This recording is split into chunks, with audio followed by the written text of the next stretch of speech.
Noong bata pa si Naruto, nagprank siya sa buong Konoha sa pamamagitan ng pagpinta ng mga bahay at tindahan gamit ang pintura. Takbo siya ng takbo habang rinig niya ang reklamo ng mga tao kung sino raw ang magbabayad sa kalokohan at kung bakit wala raw magulang si Naruto na pwedeng pagsabihan. Kinagabihan, dumalaw si Third Hokage sa bahay ni Naruto para bigyan siya ng allowance. Nagtanong si Naruto kung sino ang mga magulang niya at kung anong klaseng tao sila. Ang alam lang daw niya ay namatay sila nung umatake ang Nine-Tailed Fox. Hindi sinagot ng Hokage ang tanong, sabi niya wala ring saysay dahil hindi naman mabubuhay ulit ang mga patay. Lumipas ang ilang taon habang nasa academy na si Naruto, nakilala niya si Sasuke Uchiha. Lagi siyang talo sa mga laban nila. Sa isang sparring match, napansin ni Naruto na puno ng galit ang mga mata ni Sasuke pero hindi ito para sa kanya. Maya-maya nalaman niya na si Sasuke lang ang natirang buhay sa buong Uchiha clan matapos ang malupit na massacre. Pagka-graduate nila, napunta sa Team 7 si Naruto, Sasuke, at Sakura. Seryoso si Sasuke sa goal niyang gumanti at ibalik ang Uchiha clan. Si Naruto naman, pangarap maging Hokage para mapansin siya ng lahat. Pinasa nilang tatlo ang bell test ni Kakashi kaya opisyal na silang mga genin. Sa unang mission nila sa Land of Waves, inatake sila ng dalawang kalaban. Kunwari patay si Kakashi kaya sina Naruto at Sasuke ang naiwan. Lumaban si Sasuke at sinagip si Naruto. Naiiyak tahimik si Naruto dahil natakot siya at hindi niya na-defend ang sarili. Sa sobrang dismayado, sinaksak niya ang sariling kamay gamit ang kanay, sabay sumpa sa sarili na hindi na siya magiging mahina ulit na kailanganin pang sagipin.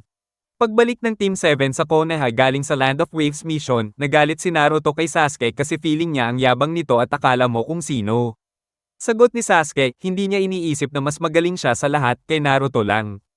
Nainis lalo si Naruto pero sabi ni Sasuke, kung gusto niya talaga ng restback palakasin niya sarili niya. Pagkatapos ng ilang araw, sinabak na uli ang Team 7 at iba pang pumasa sa first round ng Chunin exams papunta sa Forest of Death para sa second stage. Pinaliwanag ni Anko ang rules, bawat team may Heaven Scroll o Earth Scroll, at kailangan nilang mabuhay ng 5 araw sa gubat at makuha ang kulang na scroll.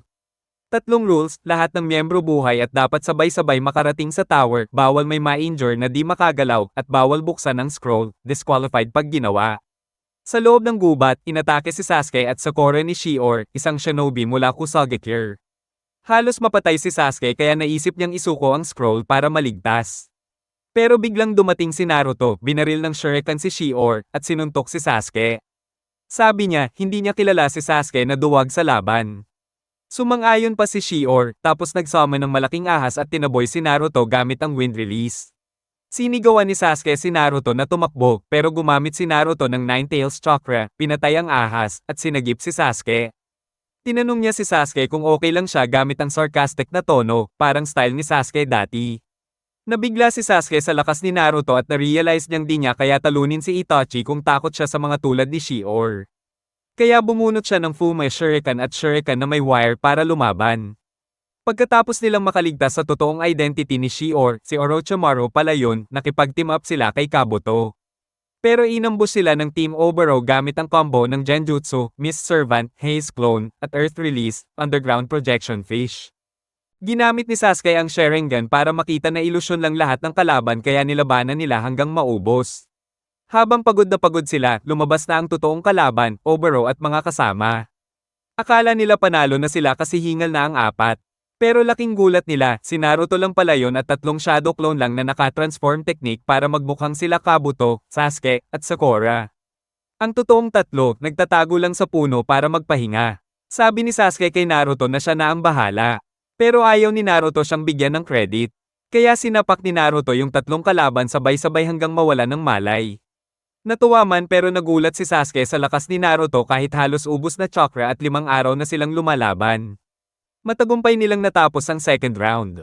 Naiinis si Sasuke kasi ramdam niyang kung wala si Naruto, di sila papasa. Sinabihan ni Sakura si Sasuke na mag-quit na lang dahil sa First Seal of Heaven pero pinagalitan siya ni Sasuke at sinabing gusto lang naman niyang lumaban sa mga malalakas. Gusto niyang maging mas malakas. Si Naruto, nainis sa trito ni Sasuke kay Sakura, pero napatigil siya nung sinabi ni Sasuke na isa si Naruto sa mga pinaka-gusto niyang labanan. Makalipas ang ilang araw, nagpakita si Sasuke kay Kakashi habang nag-ensayo ito sa cliff climbing. Nakiusap siyang turuan siya para mahabol niya ang lakas ni Naruto. Sabi ni Kakashi, kadalasan ng mga Uchiha ay fire release, pero parang katulad siya ni Kakashi, may lightning release. Gumamit sila ng litmus paper at tama nga. Kaya excited si Kakashi na ituro kay Sasuke ang sarili niyang teknik. Dumating na ang final rounds ng exams. Sakto lang ang dating nila Sasuke at Kakashi, ilang segundo bago ma-disqualify si Sasuke. Humingi ng sorry si Kakashi sa pagka-late.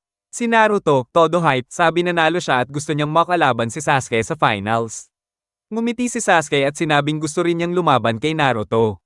Nag-e-ensayo si Sasuke mag-isa, binabanata ng Chidori ang isang malaking bato habang naaalala ang laban niya kay Gaara. Pagkatapos niyang tamaan ng braso ni Gaara na kalahating transform, agad lang itong napalitan ng sand arm. Samantalang si Sasuke ay di na makagalaw dahil sa gamit niya sa Cursed Seal of Heaven. Nasalba siya ni Naruto na dumating sakto sa oras at tinadyakan si Gaara sa mukha. Hinuli ni Gaara si Sakura na tinangka siyang protektahan. Dahil sa galit at kagustuhang protektahan ng kaibigan. Hinarap ni Naruto si Gaara gamit ang All Directions Shuriken at bagong imbentong move, ang Naruto Uzumaki 2000 Combo. Dahil dito, napilitan si Gaara palabasin si Shokaku, ang kanyang Biju. Si Naruto naman, tinawag si Gamabunta para makasabay sa lakas ng kalaban. Kahit ubos na chakra niya sa dami ng clones, nagawa pa rin niyang mag-summoning technique na ikinagulat ni Pakkon at ni Sasuke. Nagtaka si Sasuke kung kailan naging ganun kalakas si Naruto. Pagkatapos ng training, nalaman niyang bumalik si Itachi sa Konoha para hanapin si Naruto. Natuntun niya ito sa isang inn kasama si Kisame. Sinubukang patayin ni Sasuke si Itachi gamit ang Chidori pero walang epekto, binali lang ni Itachi ang braso niya at tinadyakan siya. Sinabi ni Itachi na wala siyang interes kay Sasuke at si Naruto lang ang hanap niya. Dumating si Jiraiya para iligtas sila at nag-summon siya ng Gamma para harangan si Kisame. Hiningi ni Sasuke kay Naruto na huwag makialam pero agad din siyang pinatumba ni Itachi. Binanatan siya at sinabing di pa sapat ang galit niya para matalo siya. Pinahirapan siya gamit ang Tsukuyomi, pinapabalik sa alaala ng Uchiha Massacre ng 24 na oras. Ginamit ni Jiraiya ang Toad Mouth Bind para ikulong sila pero nakatakas sila gamit ang Amaterasu ni Itachi. Pinagaling si Sasuke ni Tsunade, ikinasaya ni Naruto. Pero uminit ang ulo ni Sasuke dahil sa improvement ni Naruto, kaya hinamon niya ito sa laban. Tinanggap ni Naruto ang hamon. Nagsalpukan sila gamit ang Chidori at Rasengan. Tumakbo si Sakura sa gitna para pigilan pero di na sila mapigilan, kaya dumating si Kakashi para ihagis silang dalawa palayo. Pinagalitan niya si Sasuke sa paggamit ng Chidori sa kakampi at tinanong si Jiraiya kung bakit tinuruan si Naruto ng Rasengan. Sabi ni Jiraiya, hipokrito si Kakashi kasi tinuruan din niya si Sasuke ng Chidori kahit alam niyang puro paghihiganti lang ang nasa isip nito. Nakita ni Sasuke ang damage na gawa ng Rasengan ni Naruto at lalong uminit ang ulo niya. Kinagabihan, habang nagmumuni si Sasuke, bigla siyang inatake ng Sound 4, mga bodyguard ni Orochimaru. Tinawag siyang mahina at tinalo siya ng walang kahirap-hirap. Binigyan siya ng offer, sumama sa kanila para makakuha ng kapangyarihan mula kay Orochimaru. Binigyan siya ng oras para mag-decide. Galit na galit si Sasuke habang na-realize na kailangan niya talaga ng ganong klaseng lakas kung gusto niyang talunin si Itachi. Tinanggap ni Sasuke ang alok ng Sound 4 at naging leader nila. Sa Konoha, sinabi ni Shikamaru kay Naruto na umalis si Sasuke sa village at inimbitahan siyang sumali sa Sasuke Recovery Mission. Sumama rin sina Neji, Choji, at Kiba.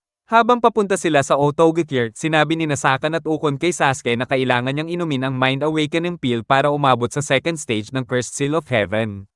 Pero habang ginagawa ito, kailangan niyang matulog sa loob ng sealed na barrel gamit ang Dark Sealing Method at 4 Black Fogs Formation. Binuhat siya ng Sound 4 papunta kay Orochimaru. Sa dulo, nahabol ni Naruto si Sasuke sa Valley of the End at sinabing bumalik na siya sa Konoha. Deadma lang si Sasuke. Nagalit si Naruto at sinabing halos mamatay ang mga kasama nila para lang siya maibalik. Wala lang ito kay Sasuke. Naalala ni Naruto na hinarang ni Choji si Hirobo at si Neji naman ay lumaban kay Kidomaru para bigyan sila ng oras. Nakita nila ang barrel pero biglang umatake si Sakan gamit ang Cursed Seal. Nahulog sila ni Kiba at Akamaru sa bangin kasama si Ukon. Naiwan si Naruto at Shikamaru para labanan si Teuya. Pero dumating si Kimimaro, ninakaw ang barrel, at tumakbo. Sinabihan ni Shikamaru si Naruto na habulin ito habang siya nabahala kay Teuya. Nahabol ni Naruto si Kimimaro sa isang parang. Doon lumabas mula sa barrel si Sasuke, tumawa, at biglang tumakbo palayo.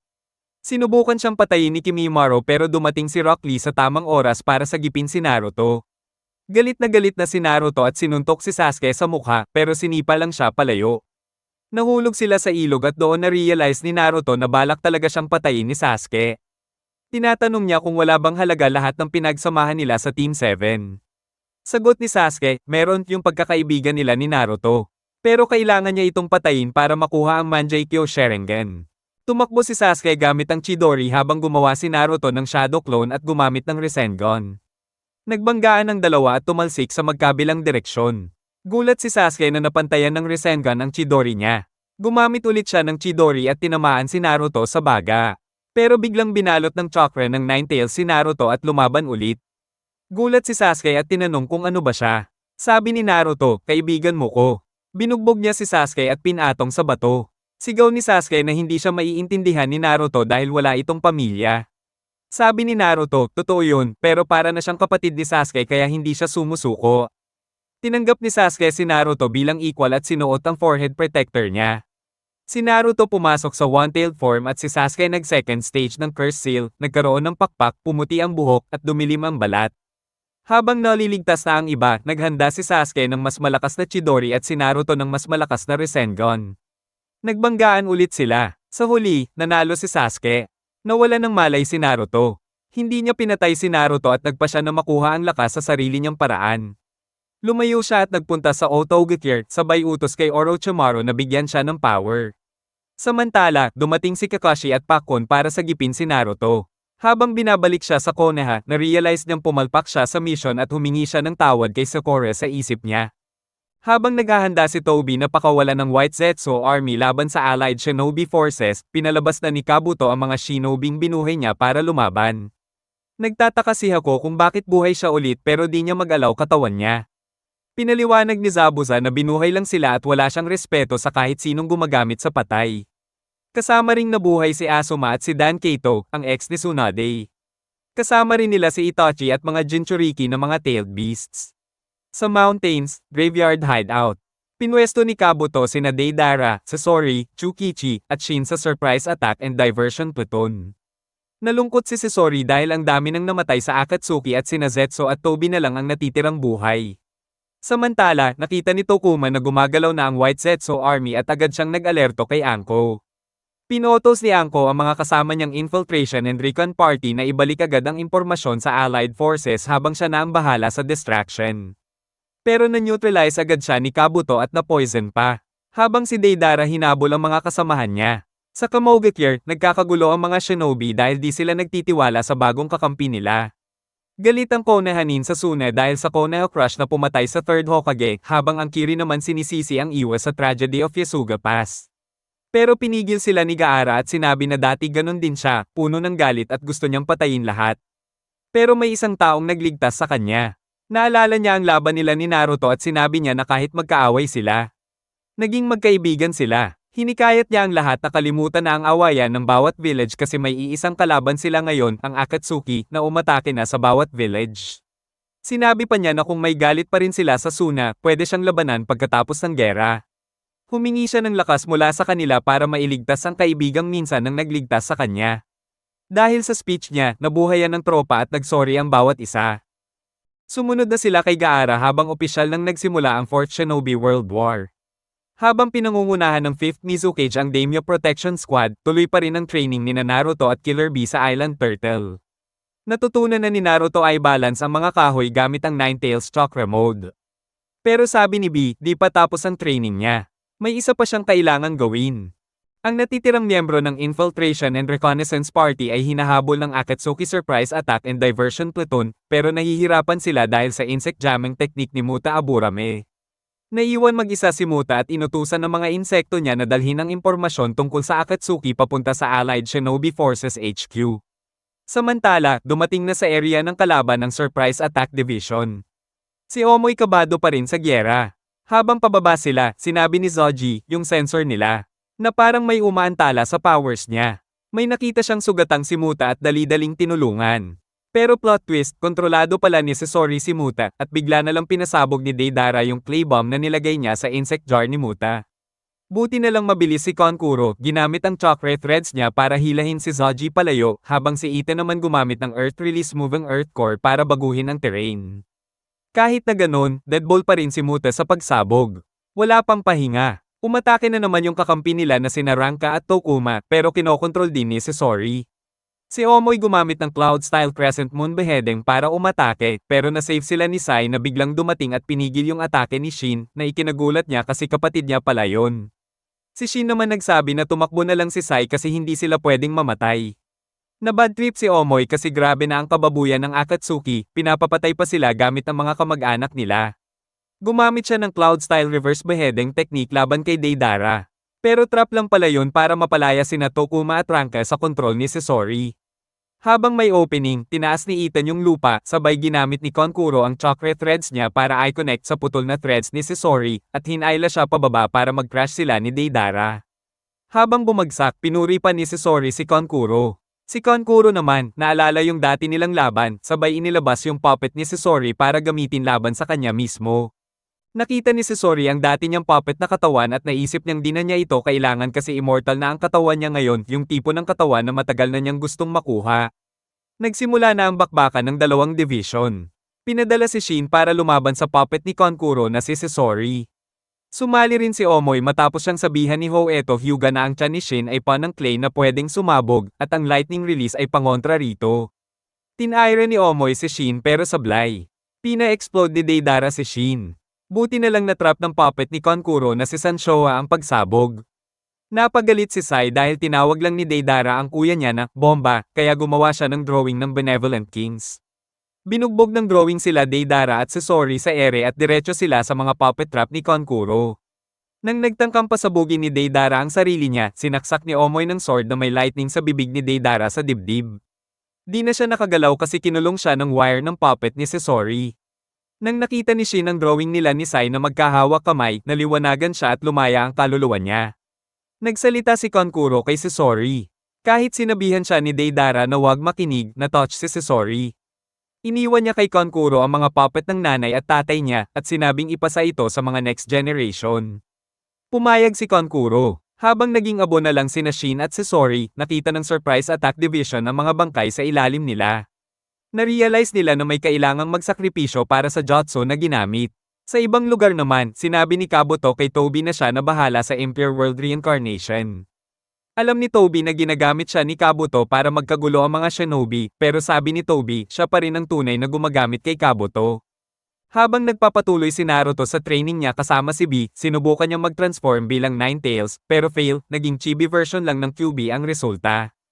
Pinaliwanag ni Eight-Tails kung paano gumagana ang transformation ng isang Jinchuriki, kailangan ng cooperation ng tao at ng beast. Sabi ni B, baka maging problema yun para kay Naruto kasi hindi niya magagamit ang Tailed Beast Ball. Pero tuloy pa rin ang training. Pinakita ni Naruto ang Rasengan gamit ang Nine-Tails Chakra Mode. At nabigla si B kasi parang Tailed Beast Ball yung galawan. Tinanong niya kung sino nagturo nun. Sabi ni Naruto, si Fourth Hokage, si Minato Namikaze. Napaisip si B, baka daw tadhana na talaga to. Sa Mountains Graveyard, gusto ni Toby na patayin ni Kabuto si Anko Mitarashi. Pero umayaw si Kabuto dahil kailangan pa niyang kunin ang chakra ni Orochimaru na nasa loob ni Anko para mas tumibay ang kontrol niya sa Empire World Reincarnation. Nagduda si Toby sa loyalty ni Kabuto kaya pinademo niya lahat ng gamit ng teknik. Pati kung paano ito pwedeng pigilan. Pinatay ni Toby si Torun at pinagamit kay Kabuto si Fuyamanaka para buhayin at kontrolin ulit si Torun gamit ang Jutsu. Sumunod naman si Kabuto at ipinaliwanag ang teknik bago umalis papunta sa isang lihim na lugar. Dumating si Black Zetsu kay Toby, nag-report na nilagyan na niya ng White Zetsu Spore si Kabuto, tapos lumarga na siya sa isa pang mission.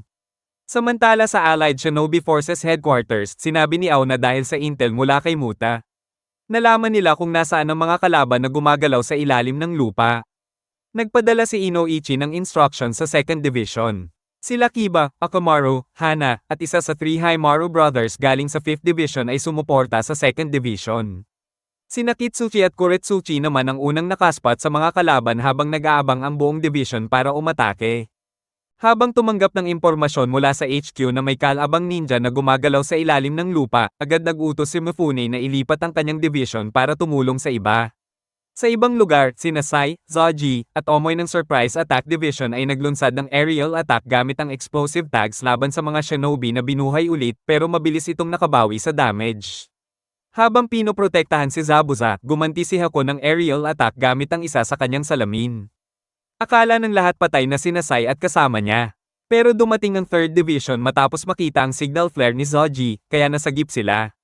Hinarap muli ni Kakashi sina Zabuza at Hako, at kinausap sila tungkol kay Naruto at sa laki ng pinagbago nito.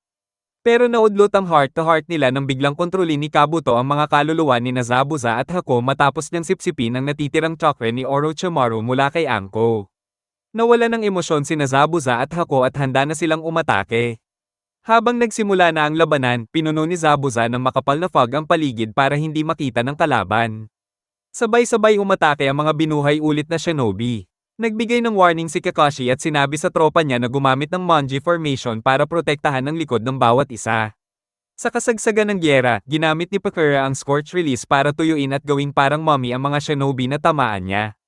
Si Gary naman, nakipagbakbakan kay Tajiki at ginamit ang Explosion Release para pasabugin siya sa ere. May isang ninja mula Kumo na sumubok gumanti kay Gary pero muntik na siyang mapatay ni Haku. Kung hindi lang dumating sina Might Guy at Rock Lee para saluhin ang atake at itaboy si Haku.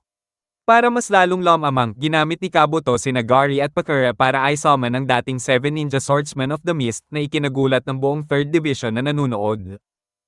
Habang abala ang mga puwersa para sa digmaan, nakatakas sina Suigetsu at Jugo mula sa kulungan nila sa Land of Iron. Habang hinahanap ni Suigetsu ang nawawala niyang espada, kinuwento niya kay Jugo ang tungkol sa 7 Ninja Swordsmen of the Mist pati na ang mga dating miyembro at mga espada nila. Sa kabilang banda, kasalukuyang nakikipaglaban ng 3rd Division sa mga muling binuhay na swordsmen. Si Kakashi ay gumawa ng plano kasama sina Santayo Manoka, Ensui Nara, at Maki. Nang sinimulan na nila ang plano, muntik nang tamaan ni Kakashi si Zabuza pero hinarang ito ni Hako gamit ang sarili niyang katawan. Pinilit ni Zabuza na tamaan si Kakashi kahit napuruhan si Hako. Mabuti na lang at naiwasan ni Kakashi ang todo atake, sugat lang sa tiyan ang nakuha niya. Nahuli at nasil si Hako, at muling umatake si Kakashi. Saktong sabay sila ni Zabuza umatake, pero this time, nakailag si Kakashi sa malaking espada at siya naman ang tumama kay Zabuza. Sa wakas, nakapture at naitali na sina Zabuza at Hako. Pagkatapos nila man-neutralize, kinuha ni Kakashi ang Kubakura Bocho at declared niya na magpapakawala siya ng impyerno sa kalaban. Sa ibang parte naman ng gyera, patuloy ang 2nd Division sa labanan kontra sa mga clone ng White Zetsu Army. May balita na libo-libong kalaban ang dumaan pala sa ilalim ng lupa at doon biglang sumulpot. Sa isa pang battlefield, nadiskubre ni Gaara ang isa sa mga muling binuhay na ninja na kalaban. Nang madetect si Mo, ginamit siya ni Kabuto bilang medium para i-summon ang 3rd Ray Cage, 2nd Mizu Cage, at 4th Case Cage sa battlefield kung nasaan ang 4th Division. Sabi ni Kabuto, hahayaan niyang patayin ng mga cage ang mga anak nila habang buo pa ang pagkatao nila. Nagkaroon ng maikling usapan ng mga na-revive na cage at nakita sila ni Gaara kaya agad niyang inihanda ang tropa niya para sa bakbakan. Samantala, sa Allied Shinobi Forces HQ, nakafocus ang Sensor Division sa baybayin ng Land of Lightning. Si Ao naman ay nakatutok sa pagdetect ng mga reanimated na shinobi na nakahalo sa White Zetsu Army clones. Habang lumalala ang sitwasyon, napansin na sobrang dami ng malalakas na kalaban para sa tropa ni Daro. Lalong sumeryoso ang usapan nang malaman ni A na kasama sa mga kalaban ang Gold at Silver Brothers ng Tomogateer. Gusto na sanang makisali ni A mismo sa laban para tapusin ang dalawang yun pero pinigilan siya ni Shikako Nara, ang utak ng strategy ng Alliance. Nagbigay ng bagong plano si Shikako para mabalance ang support sa lahat ng division. Na-impress si A, pinuri si Tsunade, tapos sinabihan si Shikako na ipatupad ang plano niya. Biglang sumingit si Onoki, sinabing siya lang ang kayang kalabanin si Mo dahil pareho silang may Keke Tota. Kaya nagready na si Onoki at sinabing ipapakita niya sa mga bagets kung paano ang totoong bakbakan. Ang mga daimyo ng 5 dakilang bansang shinobi ay nagtipon sa isang secure na bahay at chill lang silang nag-uusap tungkol sa Allied Shinobi Forces at kung anong medals ang ibibigay sa mga shinobi pagkatapos ng gyera. Biglang sumulpot si Black Zetsu. Pumasok siya sa lugar para patayin ang mga daimyo pero epic fail kasi nailipat na pala ang mga daimyo sa ibang lokasyon at ang naiwan lang sa loob ay mga kahoy na dummy. Napaligiran siya ng mga shinobi at lambat kaya napilitan siyang tumakas. Habang tumatakas, sinabi niyang mali silang maliitin siya. Sa kabilang banda, sina Mater Umi at ang kanyang team ang nag-escort sa daimyo ng Land of Frost at sinigurado ang kanyang kaligtasan. Samantala, sa baybayin ng Land of Lightning, umatake si Daro gamit ang kanyang Black Lightning technique.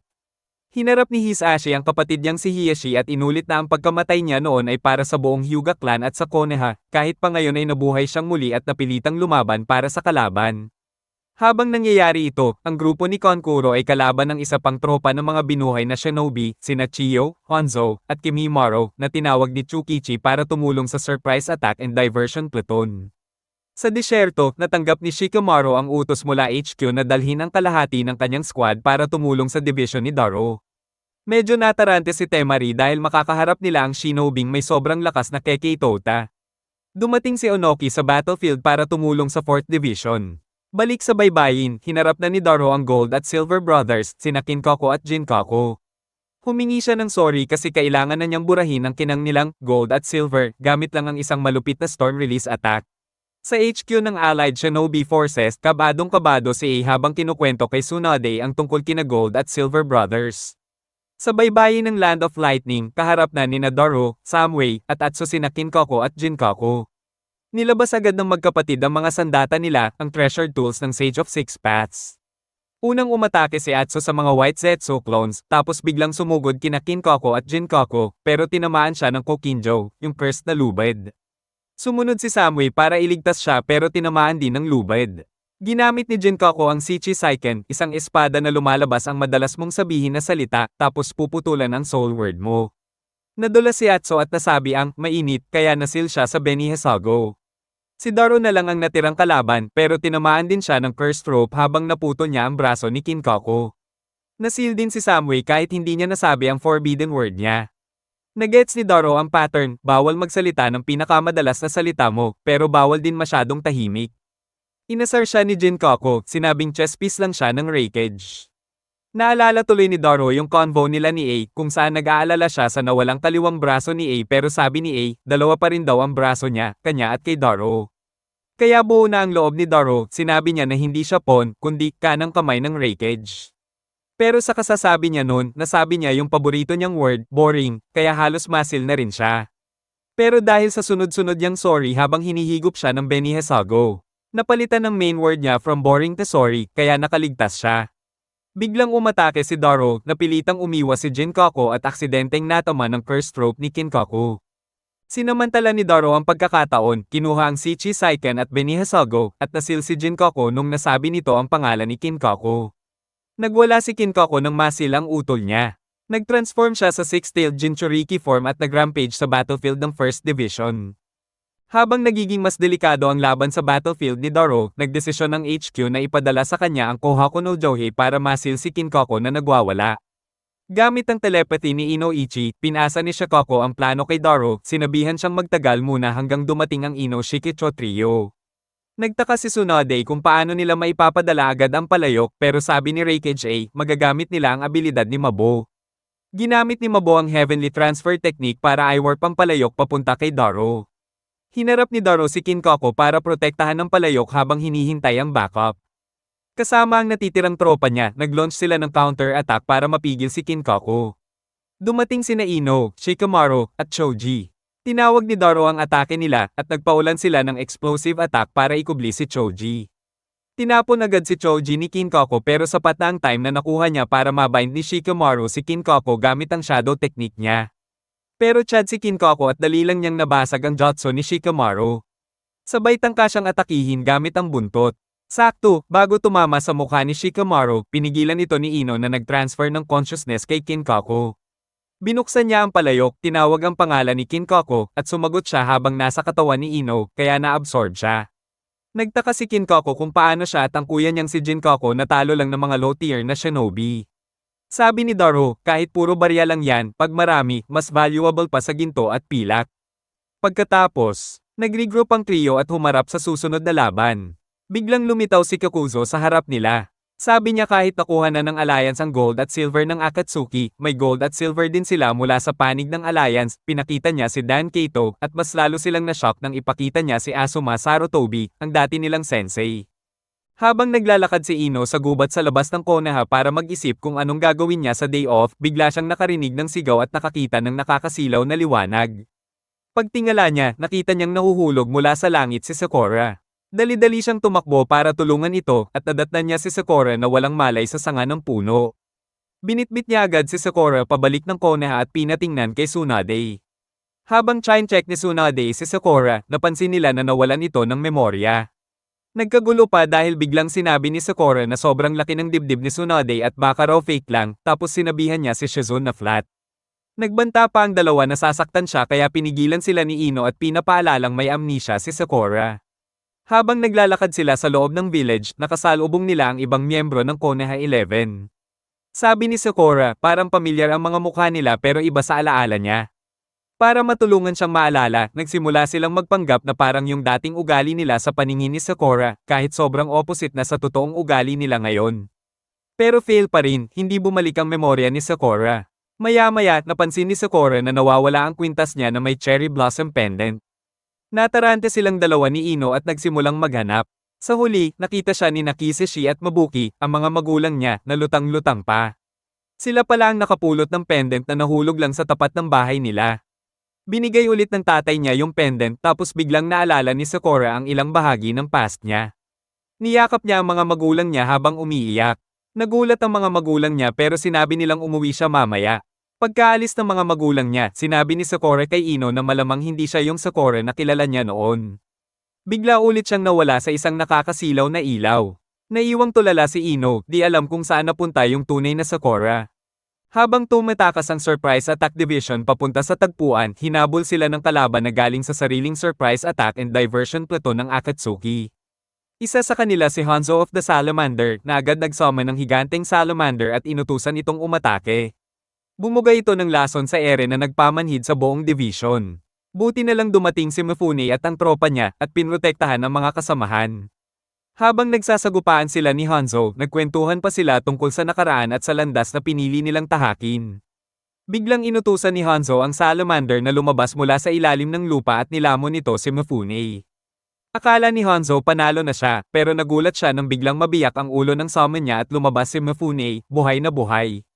Sumugod si Mifune para sa final blow at nabasag niya ang armas ni Hanzo pati na rin ang respirator nito. Nang maalala ni Hanzo ang nakaraan nila ni Mifune, lumapit siya sa sirang Kusurigama at ginamit ito para magsapuko. Sinabi niya na ipinapaubaya niya kay Mifune ang kanyang paninindigan.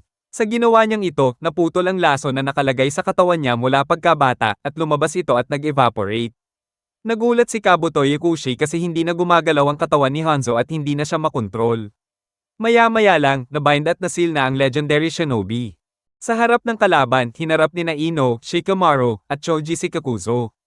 Doon nila nalaman na nabuhay ulit sina Dan Kaito at Asuma Sarutobi para lumaban sa panig ng Akatsuki. Nakalusot mula sa likod sina Azumo at Kitetsu para gapyusan si Kakuzo at subukang isil siya para sa Team Asuma, pero nakatakas si Kakuzo. Nag-utos si Shikako na ang bagong Ino Shikecho ang lumaban kay Asuma. Si Daro naman ang tumulong kina Azumo at Kitetsu kay Kakuzo. Kahit sinabi ni Azumo na sobrang sakit na gawin ito. Pumayag din sila. Sa tatlo, si Choji ang pinaka-hesitant kasi ayaw niyang saktan ng dati nilang teacher. Sina Ino at Shikamaru naman alam na sila lang ang kayang lumaban kay Asuma kasi kilalang kilala nila ito. Sinubukan pang bigyan ni Asuma ng tips ang tatlo kung paano siya matatalo pero hindi niya mapigilan ang sarili at muntik pa silang masunog ng buhay. Pagkalipas ng usok, nakatayo pa rin sa harap niya ang tatlo. Nag-umpisa ng lumaban sina Shikamaru at Ino pero si Choji hindi pa rin makakilos. Naiisip niya yung mga masasayang alaala nila ni Asuma at dahil mabait siya, ayaw niyang manakit. Samantala, nahanap ni Tenten ang Basshosen at ginamit ito para sirain ang lightning mask ni Kakuzo. Habang sinusubukan ni Ino at Shikamaru na palakasin ang loob ni Choji, wala pa rin epekto. Kaya tinawag pa ni Asuma si Choji na mataba para magalit siya. Napainit ulo si Choji at biglang naghanda para suntukin si Asuma ng todo. Habang inaatake ni Choji si Asuma dahil tinawag siyang mataba, huminto siya bago tamaan si Sensei at sinabing hindi niya kayang saktan ito. Si Asuma naman, wala nang ibang choice kaya napilitan siyang labanan si Choji. Tinapon ni Shikamaru ang lumang chakra blade ni Asuma pero na-deflect ito. Biglang tumigil si Choji at lahat nagulat, si Ino pala ang nasa loob ng katawan niya gamit ang mind transfer technique. Pinakalma ni Ino si Choji, pinaalala sa kanya ang kahulugan ng hako nila. Tapos si Asuma nagbitaw ng panibagong atake gamit ang abong apoy. Tinakpan sila ni Choza gamit katawan niya para protektahan. Sinigawan ni Choza ang anak niya na panahon na para gumalaw bilang ika-16 na pinuno ng Akamichi clan at alalahanin ang pangakong binigay niya. Naalala ni Choji ang panata niya at biglang lumabas ang butterfly wings niya, gulat na gulat lahat. Lalong nagulat mga kasama niya nang makita nilang mabilis siyang pumapayat, akala nila uminom siya ng isa sa 3 kulay na pill. Pero sabi ni Choza, hindi yun, ginamit lang ni Choji ang calorie control technique ng clan nila kaya okay lang siya. Sabi ni Choza hindi na siya kailangan doon at umalis na, humihingi ng sorry kasi naging pabigat daw ang anak niya, pero hindi na raw ngayon. Habang pinaghahandaan ni Choji ang butterfly bullet bombing technique, sumama na sa kanya ang mga tropa para sa final attack nila. Si Ino, habang nakasakay sa likod ni Shikamaru, gumamit ng mind clone switch technique para kunin ang katawan ng 2 patay na White Zetsu clones. At nakipaglaban kay Asuma. Si Shikamaru ginamit ang shadow technique para tanggalan si Asuma ng balance. Saktong open na si Asuma, binigyan siya ni Choji ng isang napakalakas na suntok na tumapon siya sa malaking bato. Bago siya masil, sinabi ni Asuma sa 3 na finally, perpekto na ang formation nila, na noon, hindi pa niya masabi. Lalong ginanahan si Choji, pinalaki niya ang katawan niya sa laki na parang higanti at sinabi na tatapusin na niya ang laban, at kailangan niya ang tulong ng mga kasama niya, pumayag silang lahat, full support. Habang nag-e-express si Naruto ng kaba kasi nararamdaman niya ang chakra ng Nine Tails sa labas, sinubukan ni B na kalmayan siya at sinabing imposible yun kasi nasa chakra isolation chamber sila. Habang kinakausap niya si Eight Tails tungkol sa magkapatid na Gold at Silver na mukhang nabuhay ulit, gumawa ng palusot si Naruto na iihilang siya, tapos biglang lumabas ng chamber bago siya mapigilan ni B na huli siya ng 2 gwardya at agad nag-report sa HQ. Nagutos ang HQ na i-deploy ang security team. Hinarang si Naruto ni Shibi Aburame at sinabing di siya pwedeng lumabas. Biglang lumitaw si Iruka at sinabing siya na ang kakausap kay Naruto.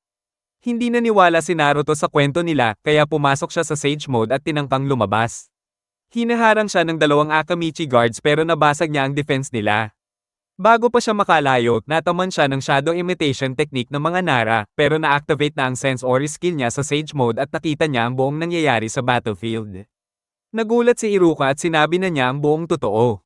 Habang kinakausap siya, naglagay si Iruka ng barrier para pigilan si Naruto. Pero pumasok si Naruto sa Nine Tails Chakra Mode at winasak ang barrier, pati ang shadow at mga kakaicho ni Shibi. Tumakbo siya papuntang battlefield habang inaayos ang forehead protector niya at nakita ang note na iniwan ni Iruka. Nag-fist bump si B at Iruka, saglit na nag-usap, at pagkatapos humabol si B kay Naruto. Naalerto ang Kumo Barrier Team at inihanda ang self-repairing barrier. Pero gamit ang Tailed Beast Ball, binasag din na Naruto at B ang barrier kahit anong effort pa ng team. Pagdating ni Black Zetsu sa pwesto ng daimyo, ready na siyang umatake pero agad siyang napigilan ni Meiterumi. Sumama na rin ang buong daimyo protection squad para labanan si Black Zetsu. Medyo natuwa si Zetsu, tapos pinalalim niya sa lupa yung flytrap powers niya, at dito na nagsimula ang labanan nila. Naramdaman ni Black Zetsu si Naruto at B, kaya agad niyang tinawagan si White Zetsu. Si White Zetsu naman ay nag-report kay Toby. Sabi ni Toby, ituloy pa rin ang guerrilla style na atake kahit exposed na sina Naruto at B. Para hati-hati pa rin ang kalaban. Sa battlefield, nanalo o napahina na ng 1st at 2nd divisions ang kalaban nila bago dumating si Toby. Pagdating niya, tinawag niya agad ang demonic statue of the outer path. Nagsimulang magwala ang statue, kaya tinawag ni Chose si Choji para magsanib puwersa sila as giant size para labanan ito. Hindi pa rin nila napigilan ng statue kasi naglabas ito ng malakas na shockwave na lumipad lahat ng shinobi sa paligid. Sumugod si Kitsuchi at sinubukang i-crush ang statue gamit ang big move niya. Pero nabigla siya nang lumipat ito sa baybayin. Doon pala si Toby pumunta para nakawin ng Kohaku no Jouhei at Beni Hasago. Hinarang siya ni Nadaro at Shikamaru Nara, pero gamit ni Toby ang ghost mode powers niya para makalusot at makuha ang 2 tools bago umalis. Samantala, tuloy ang laban ng 3rd, 4th, at 5th Division sa iba't ibang lugar. Pagsapit ng gabi, pareho nang umatras ang 2 panig para magpahinga at magplano ulit kinabukasan. Sa ibang banda naman, tuloy-tuloy pa rin sina Naruto at B sa pagtakbo papunta sa battlefield kahit gabi na. Habang naglalakad papunta sa battlefield sa gabi, si Naruto ay naglalakad gamit ang Nine Tails Chakra Mode na nagsisilbing ilaw. Kinausap ni B ang Eight Tails, at napag-usapan nila na habang mas ginagamit ni Naruto ang form na yun, mas nauubos ang chakra niya kasi hindi pa sila close ng Nine Tails. Ayaw masira ang fighting spirit ni Naruto, kaya sinabi ni Eight Tails kay B na bantayan na lang siya ng maigi. Sa loob ng isip ni Naruto, kinausap siya ng Nine Tails at sinabi kung bakit siya laging pabaya sa paggamit ng chakra nito. Sagot ni Naruto, nabuo ulit ang anyo ng Nine Tails kasi umiinom ito ng chakra niya, at baka lonely lang kaya gusto ng kasama. Pero sabi niya, pag-usapan na lang nila ulit next time. Hindi ito pinansin ng Ninetales at tinanong siya kung ang totoo ba ay iniisip niyang kaya niyang pigilan ng isang napakalaking giyera na si Madara Uchiha pa ang bida. Nag-offer ang Ninetales na gamitin ni Naruto ang lakas nito pero sagot ni Naruto hindi na siya maloloko ulit. Habang papaalis na si Naruto, tinanong siya ng Ninetales kung kaya ba talaga niyang akuin ang buong puot na dadalhin ng gyerang to. Binalikan din niya ang tungkol kay Sasuke, ang lalim ng galit ng batang yun at naalala ni Naruto na kahit noon pa, hindi niya natulungan si Sasuke. Pinaalala ng Ninetales na kahit nung traditional sparring nila, hindi pumayag si Sasuke na gawin ang Seal of Reconciliation. Dahil dito, bumalik si Naruto sa loob ng kulungan ng Ninetales at gamit ang isang tori, pinabagsak niya ito sa ulo ng Fox para mapako. Umakyat siya sa mukha nito at tinitigan ito diretso sa mata. Sabi ni Naruto, pag nagsimula ka ng pagdudahan ng sarili mong paniniwala, talo ka na agad. Kaya gagawin niya ang lahat para mailigtas si Sasuke at matapos ang gyera. Bago siya umalis, sinabi niya na kung posible, gusto rin niyang tulungan ang Ninetales sa puot nito. Napabad trip si Kurama at sumigaw na siya raw mismo ang embodiment ng galit. Habang naglalakad ulit sila, pansin ni B na tahimik si Naruto. Sabi niya, chill lang, bro, tuloy pa rin ang laban. Habang natigil muna ang gyera at umatras ang kalaban sa gabi, nagtipon uli ang Allied Shinobi Forces para magpahinga. Habang naka-duty sa Night Watch, nagulat si Kiba at Akamaru nang biglang himatayin si Neji dahil sa sobrang gamit ng Byakugan. Pinayuhan ni Kiba si Neji na magpatingin sa Logistical Support and Medical Division kasi kaya rin naman daw niya mag-detect ng kalaban gamit lang ang ilong niya. Sa ibang lugar, naglalakad sina Nagato at Itachi habang nag-uusap sa gitna ng dilim. Nakarating din si Neji sa medical camp pero pinigilan siya ng dalawang Akamichi sa gate, sabi hindi siya papapasukin hanggat hindi kumpirmado ang identity niya ng sensor division. Nang nakapasok na siya sa tent ni Sakura, nagkausap sila saglit. Doon nalaman na 3 medic na ang napatay, kaya nagkagulo at panik sa buong camp. Habang nagdedesisyon ng mga medic kung anong gagawin, sabi ni Neji na hahanapin niya ang killer gamit ang Byakugan. Sa di kalayuan, may isang iwanin na nakatago at nanonood sa dilim. Dahil sa panik, nagsimulang magtanungan ng mga shinobi para lang makasigurong legit ang isa't isa. Habang may dalawang Kamogetsuar medic na nag-uusap, biglang dumating si Neji at sabi nawawala daw yung sinusundan niya. Sa ibang parte ng camp, lumapit ang suspicious na iwanin kay Sakura. Pero hindi pala siya killer, crush lang niya si Sakura. Inamin niya feelings niya pero binasted siya ni Sakura dahil may mahal na siya. Balik sa tent ng dalawang Kamogetsuar medic, biglang pinatay sila ni Neji, siya pala talaga ang impostor. Pagkatapos, pumunta siya para hanapin si Sakura. Samantala, nasa isang dambana sina Nagato at Itachi at nagtataka kung bakit todo effort ang user ng teknik na itago sila. Sabi nila baka ginagawang pampagulo para mabasag ang katahimikan sa digmaan kinabukasan.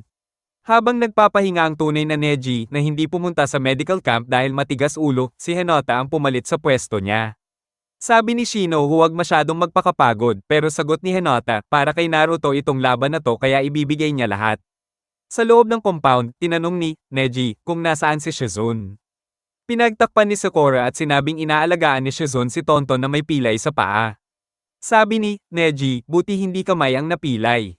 Doon siya nahuli ni Sakura kasi alam niyang mali ang sagot. Nang pacheck ulit si Neji ng kamay, bigla siyang umatake pero sinupalpal siya ni Sakura at binagsak sa lupa. Pinukpok pa siya ulit ni Sakura at bumalik ito sa tunay na anyo, isang clone mula sa White Zetsu Army. Tinakot siya ni Sakura na sabihin kung paano siya nakupya ng ganoon kagaling si Neji habang iniisip niya kung anong klaseng powers meron ang clone.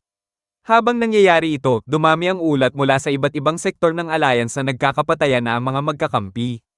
Akala ng iba may gumagamit ng genjutsu. Pero sabi ni Ao, kahit si Itachi hirap gawin yun. Dito pumasok si Inoichi at ibinalita ang info galing sa medical division at doon na nagsimulang bumuo ng plano si Shikako para tapatan ang White Zetsu Army clones.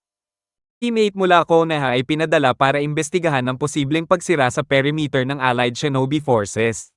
Nakita nila ang isang kuweba na punong-puno ng mga kalabang White Zetsu. Nilabanan nila ito at si Hinata ay nagpadala ng messenger owl papunta sa Sealing Team. Habang hinihintay nila, lumaban muna sila, si Hinata, Shino, Kiba, at si Akamaru, para mapigilan ang kalaban hanggang sa dumating ang Sealing Squad at maisara ang kuweba. Pagdating ng dalawang miyembro ng Sealing Team, agad nilang sinimulan ng pagsesil.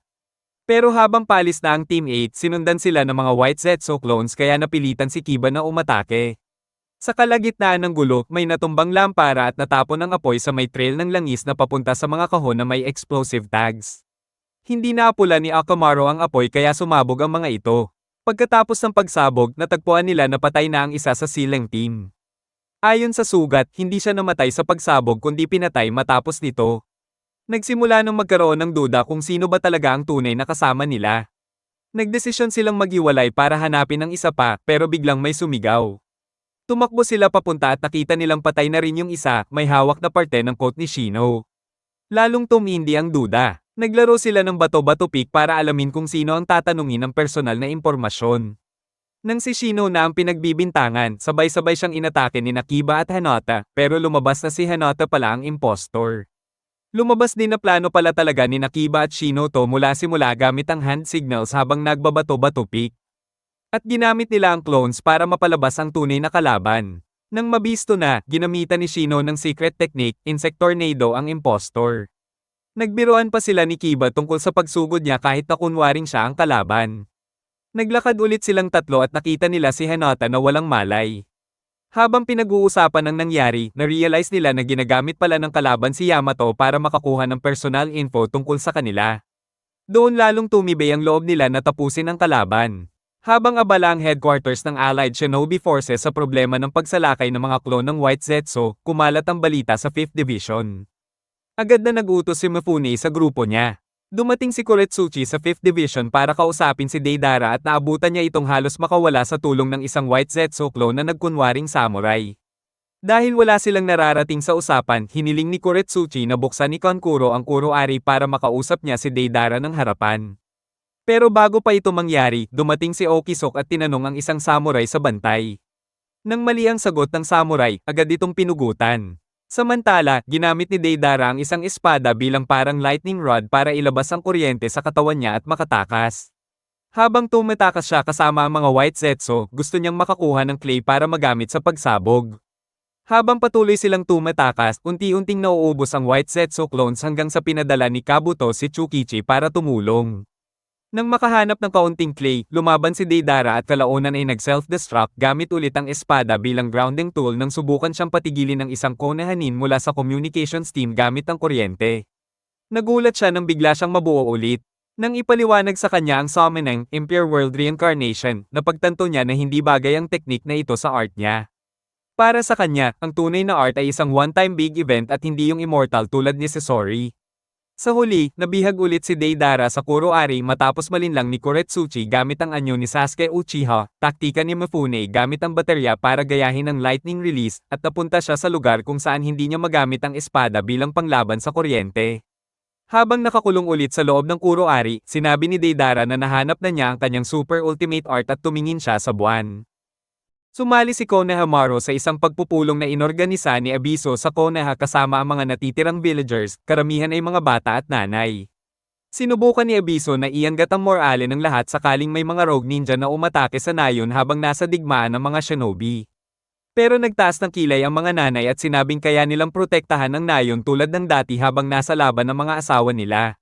Biglang nilapitan si Konohamaru ng ilang bata, lahat nagsasabing may nakita silang nakakatakot na rogue ninja sa silangan at kanlurang gubat sa labas ng Konoha.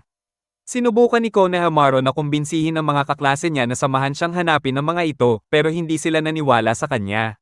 Nag-imbestiga si Konohamaru kasama sina Mogi at Udon, pero imbes na mga rogue ninja, isang traveling circus troupe lang ang nakita nila sa gubat.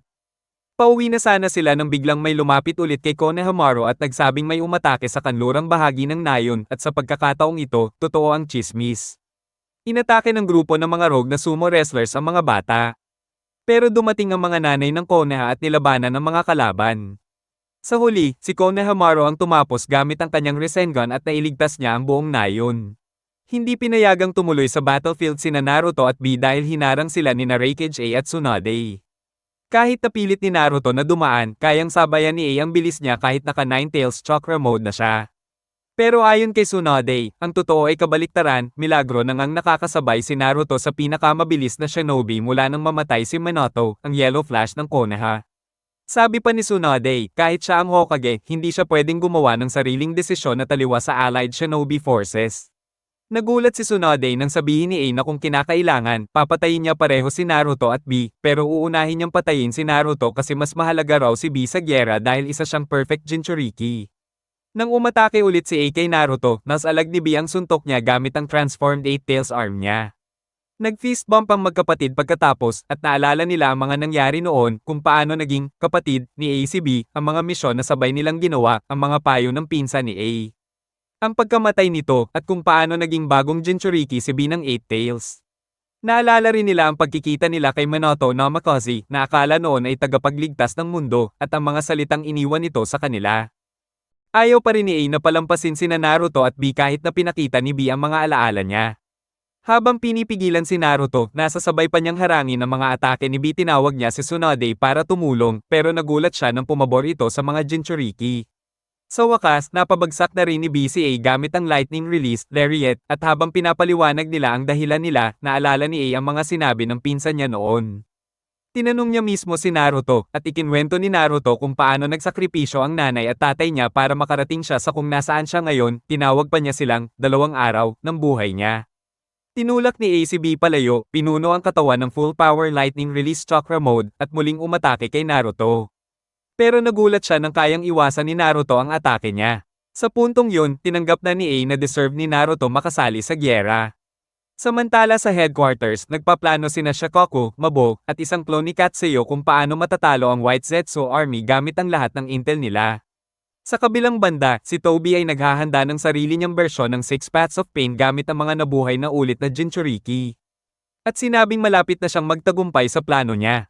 Walang makita na kalaban, kaya sinabi ni Kakashi sa 3rd Division na magpahinga muna habang may oras, pero kailangang may nagbabantay kada kalahating oras. Nagpadala ang headquarters ng malaking scroll at ibon para sa division. Ibinigay ni Kakashi ito kay Sai para gamitin ang Fuinjutsu na itinuro sa kanya ni Danzo. Inassign si Rock Lee bilang bodyguard ni Sai dahil hindi siya makakagalaw habang ginagamit ang jutsu. Kaya lang, hesitant pa rin si Sai gamitin yun kasi kailangan daw ng emotional energy para mas malakas. At bilang dating anbo ng Roth, tinuruan silang pigilan ng emosyon. Natatakot din siya na baka kainin siya ng negative emotions kapag sinubukan niya. Pagdating ng umaga, inatake ang division ni Nagari, Pakura, Jinpachi Munashi, Kushimaru Kurihara, Emi-uri Ringo, at Jinen Aikbino. Gumamit sila ng guerrilla style na taktika para hiwa-hiwalayan ang grupo at patayin isa-isa. Napansin ni Kakashi ang plano, kaya nagbigay siya ng utos na huwag magkanya-kanya, dapat sama-sama sila. Sa harap ng patayan ni Jinen, nandoon sina Sai at Ensui Nara para tumulong sa sileng. Hirap pa rin si Sai gamitin ang technique, halos lumunin na siya ng damdamin at alaala. Pero na-realize niya na ang emosyon, kahit negative, ay hindi laging masama. Nakuha na rin niyang gamitin ang sileng technique, Tiger Vision Staring Bullet at nasil niya si Jinen. Pagkatapos masil si Jinen, umatras ang ibang mga na-reincarnate na shinobi. Binigyan sila ng utos na huwag habulin ng isa-isa.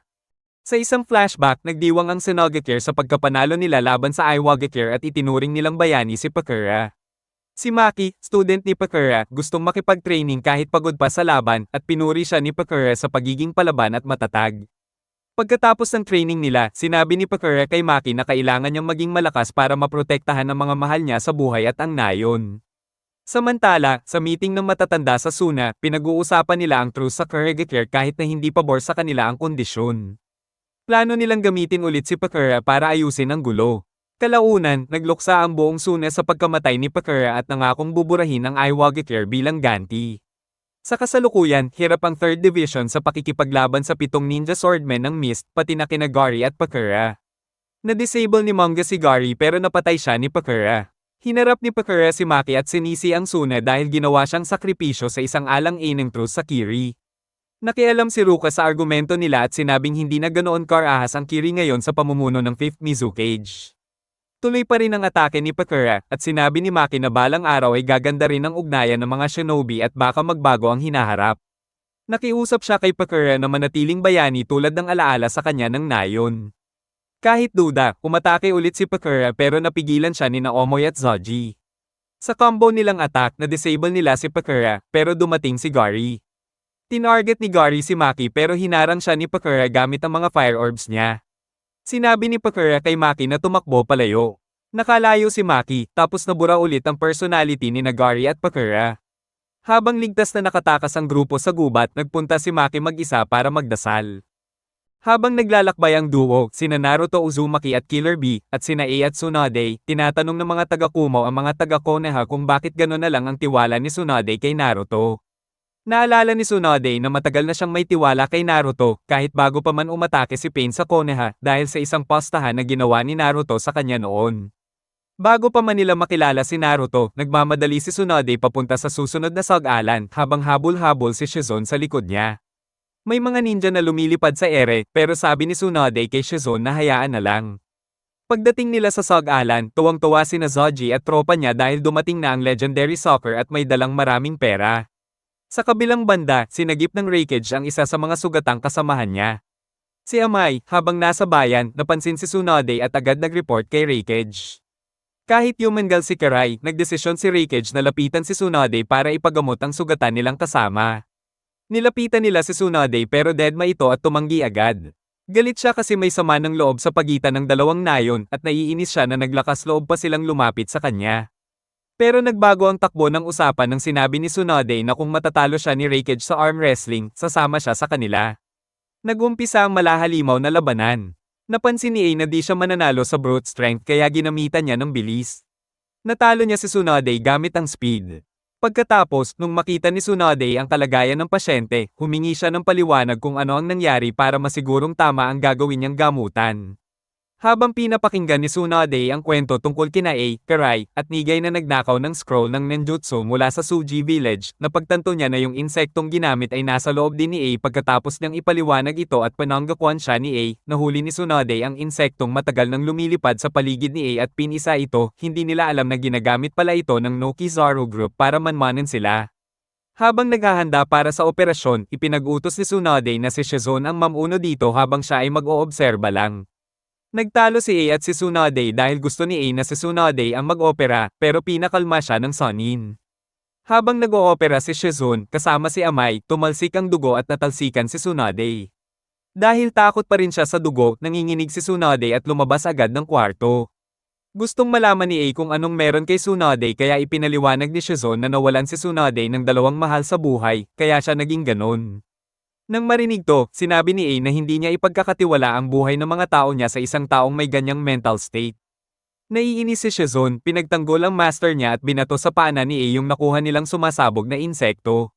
Samantala sa kasalukuyan, tuloy pa rin sa lakad sina Naruto at B papuntang battlefield habang sina A at Tsunade ay bumabalik na sa HQ. Habang nasa biyahe, nakatanggap si Kakashi ng balita na napasil na ni Sai ang isa sa 7 Ninja Swordsmen of the Mist. Maya-maya, may intel na ulit mula sa HQ tungkol sa mga Espada Boys kaya dali-dali siyang tumakbo papunta sa pinanggagalingan ng ingay. Pagdating niya, andan sina Jinpachi Munashi at Kushimaru Kurihara at nabad trip sila na si Kakashi ang may hawak ng Kubakura Bocho. Nagsimula ang laban, tapos itong dalawang zombie ninja ng Kiri biglang naghiwa ang parang walang pake, gusto lang talaga nilang makarating kay Kakashi. Di naman nagtagal, dumating si Might Guy bilang backup. Nagtulungan silang dalawa matapos gisingin ni Kakashi yung babaeng ninja na nawala ng malay sa gitna ng gulo. Sinabihan niyang tumakbo palayo, tapos sabay nilang hinarap yung dalawa. Biglang nagkasabog mula kay Jinpachi kaya nabulag sandali si Kakashi, pero di sila umatras. Naalala nila yung mga panahon na magkasama sila sa mission kasama si Rin Noara. Kahit masakit sa katawan at mata, tinuloy pa rin ni Kakashi at Guy ang laban hanggang sa bumalik si Ran kasama ang siling team. Doon na nila nasil sina Kushimaru at Jinpachi, sumakses sila sa mission. Habang naghahanda si Guy at Kakashi na pagsamasamahin ulit ang mga tropa, may dumating na balita na isa sa mga unit ay nakipaglaban kay Amy Uri Ringo. Kaya agad silang tumungo sa lokasyon. Sa ibang lugar naman, walang awang umatake si Amy Uri sa unit ni Yoroi. Patay na si Yoroi at kokonti na lang ang natitirang miyembro, kaya si Yoroi, na bagong leader ng team, nagdesisyong umatras na lang dahil wala silang laban sa isa sa mga 7 Ninja Swordsmen ng Mist. Habang tumataka sila, nagkaroon ng bangayan si Omoy at Yoroi. Gusto ni Omoy lumaban, ayaw niyang umatras na parang duwag. Sinubukan ni Kayo na awatin sila, pero di na kinaya ni Omoy, kaya umarap siya kay Amy Uri. Nagsagupaan sila, pero dehado si Omoy hanggang dumating sina Yoroi at Kayo para ilihis si Amy Uri. Napansin ni Amy Uri na gusto niyang sa huli ang pinakamasarap labanan. Pero nataman din sina Yoroi at Kayo, kaya si Omoy na lang ulit ang natira para ilihis si Amy Uri. Gumamit ulit si Amy Uri ng lightning release, Thundergate, pero nabigla siya nang bumigay ang lupa sa ilalim niya at silang dalawa ni Omoy ay lumubog sa isang swamp trap. Dumating ang 3rd Division sa tamang oras para iligtas si Omoy. Si Amy Uri, na tila nagka-crush na kay Omoy, iniwan sa kanya ang mga espada niya bilang goodbye gift. Ang nayo ng Tonica, isang maliit na bayan sa lugar na tinatawag na The Hole, ay inatake ng mga muling binuhay na shinobi. Dalawang batang sina Leo at Mina ang nasagip mula sa nasusunog nilang bahay ng kanilang guro na si Doko. Iniwan sila ni Doko sa gilid ng kagubatan habang sinubukan niyang iligtas pa ang ibang tao. Habang nagtatago ang dalawa, dumaan si Kabuto Yakushi sa kalapit na clearing, dala-dala ang portable na go-board na may mga puting bato, gamit para kontrolin ang mga muling binuhay na shinobi. Pagkatapos ng ilang sandali, ngumiti si Kabuto, isinuksok ang board at mga bato sa kanyang kapa, at umalis. Kinabukasan, naglakad sina Leo at Mina papunta sa Hacho Village gaya ng bili ni Doko. Pagsapit ng gabi, habol sa kanila si Doko na sugatan ng matindi, kasama ang tatlong ulila na sina Faz, Lando, at Sora. Pagkaraan ng ilang panahon, pinadala ni Tsunade ang muling nabuo na Team Kakashi sa isang mission para imbestigahan ang pangyayari. Bagamat may ibang kaguluhan sa iba't ibang lugar kaya hindi siya makapagpadala ng mas maraming tao. Umalis pa rin ang grupo para sa mission. Sa pagdating nila, naghiwa-hiwalay sila sa tigdadalawang grupo. Sina Yamato at Sai ay nakasalubong ng mga opisyal mula sa kalapit na Hacho Village kung saan naroon si Shizero at ang kanyang team. Nang malaman kung sino ang mga shinobi ng Konoha, inescorten sila papunta sa pinuno ng nayo na si Disou Naso. Samantala, sina Sakura at Naruto na nasa bukal ng tubig sa The Hole ay naengkwentro si Kabuto. Inamin ni Kabuto na muling binuo niya si Hidan at muling binuhay ang isang maliit na army ng shinobi. Ginagamit niya ang tubig mula sa hole para sa mga eksperimento sa genetic reconstruction. Nagkaroon ng laban sa pagitan ng dalawang panig. Habang nagsasama-sama muli sina Yamato at Sai sa kanilang mga kasama, hinayla si Naruto pababa sa ilalim ng tubig ng higanteng clone snake serpent ni Kabuto. Habang nag-iimbestiga pa rin ang bagong Team Kakashi tungkol sa pag-atake ni Kabuto at ng mga binuhay niyang shinobi, biglang nalunok si Naruto ng isang higanteng ahas. Pero gamit ang shadow clones, nakatakas siya. Sa kakalabas niya sa tubig, aksidenteng nalunok niya ang ilang ahas na nandun sa lawa na ginagamit ni Kabuto pang summon kay Hidan. Pagkaahon niya, umatras si Kabuto kasama ang mga puppet niya at ginamit si Deidara bilang panggulo. Naiwan ang bangkay ng isang village guard sa bunganga ng ahas. Samantala, inaalagaan ni Doko ang mga ulilang bata. Si Mina, dahil sa trauma, hindi na nagsasalita. Pagkatapos ng atake, sumama sina Naruto at Sakura kay Shizero, habang sina Yamato at Sai ay sumama sa ibang mga gwardya. Sina Sakura at Naruto ay nagpunta sa bahay ni Doko kasama si Shizero. Pagkakita nila kay Naruto na suot ang kaparehong headband ng mga binuhay na shinobi, akala nila kalaban siya. Sinipa siya ni Leo at nagtakbuhan silang lahat hanggang sa isang sirang tulay. Naunang tumawid si Leo, pero nang tumakbo sina Doko at Mina, nahulog sila sa bangin. Buti na lang at nasalo sila ni Naruto. Habang nagtatanong sina Yamato at Sai ng impormasyon, lumapit ang village leader at pinakita ang isang libro tungkol sa pinagmulan ng The Hole kung saan matatagpuan ang Tonica Village. May kakaibang kapangyarihan daw sa butas na iyon noon pa mang sinaunang panahon. Nagkaroon ulit ng panaginip si Naruto. Sa subconscious niya, nasa harap siya ng hawla ng Nine Tails at kita sa mga paa niya ang mga ahas na nalunok niya. Nagkausap sila ni Doko tungkol sa nakaraan ni Doko na hindi niya nailigtas ang isang babae dati at dami niyang palpak sa buhay, kabaliktaran ni Naruto na sikat na pati sa malayong Hacho Village. Sina Yamato at Sai naman, nag-usap kung ano na ang sunod na mangyayari, kabilang na ang Caesar at isang institusyon na mag-aalaga sa mga ulila. Sa kabilang banda, sina Kabuto, Hidan, at Deidara ay nag-uusap gamit ang scroll sa isang libingan, tapos nilagyan ulit ng bagong talisman ang ulo ni Deidara. Sa kalagitnaan ng gabi, nagising si Mina mula sa isang masamang panaginip at tumakbo kay Doko para magpakarga. Sa sementeryo naman, si Kabuto Yakushi ay naghahanda mag-reincarnate ng isang tao. Kinabukasan, excited na sina Leo, Faz, at Lando na magsimula ng training sa ninjutsu kasama si Naruto, kahit hindi maganda pakiramdam ni Naruto. Pero dahil pinanggakwan niya ang mga bata, sinimulan niya ang training ng todo, pati si Shizero sumali dahil na-curious siya. Sa ibang lugar, nag-aaway si Deidara at ang clone ni Hidan habang pinag-uusapan ang sitwasyon nila, nakapatay na kasi sila ng maraming taga-Hacho Village militia. Dumating ang mas maraming sundalo kasama sina Yamato at Sai para labanan sila. Habang nangyayari to, si Mina ay nakakakita ng kakaibang imahe buong araw. Pag-uwi nila, nilapitan niya si Naruto at paulit-ulit na sinasabi ang lumabas ka. Akala ni Shizero bastos lang si Mina kaya sinampal siya. Tumakbo si Mina palayo. Di kalaunan, dumalaw si Disonaso sa bahay nila at kasama niya ang lolo ni Mina, ang village head ng Tonica. Sabi ng matanda, nasugatan daw ang mga mata niya pero okay lang siya. Hiningi niya kay Doko ang bahagi ng treasure na ibinigay niya nung gabi ng pag-atake sa kanilang village. Pero naramdaman ni Mina na may mali sa lolo niya at nalaman nilang na-reincarnate na pala ito. Nagkagulo agad nang dumating si Kabuto. Biglang sumakit ang katawan ni Naruto at nilapitan siya ni Mina. Muli niyang sinabi ang lumabas ka at may napuwersa siyang palabasin mula kay Naruto.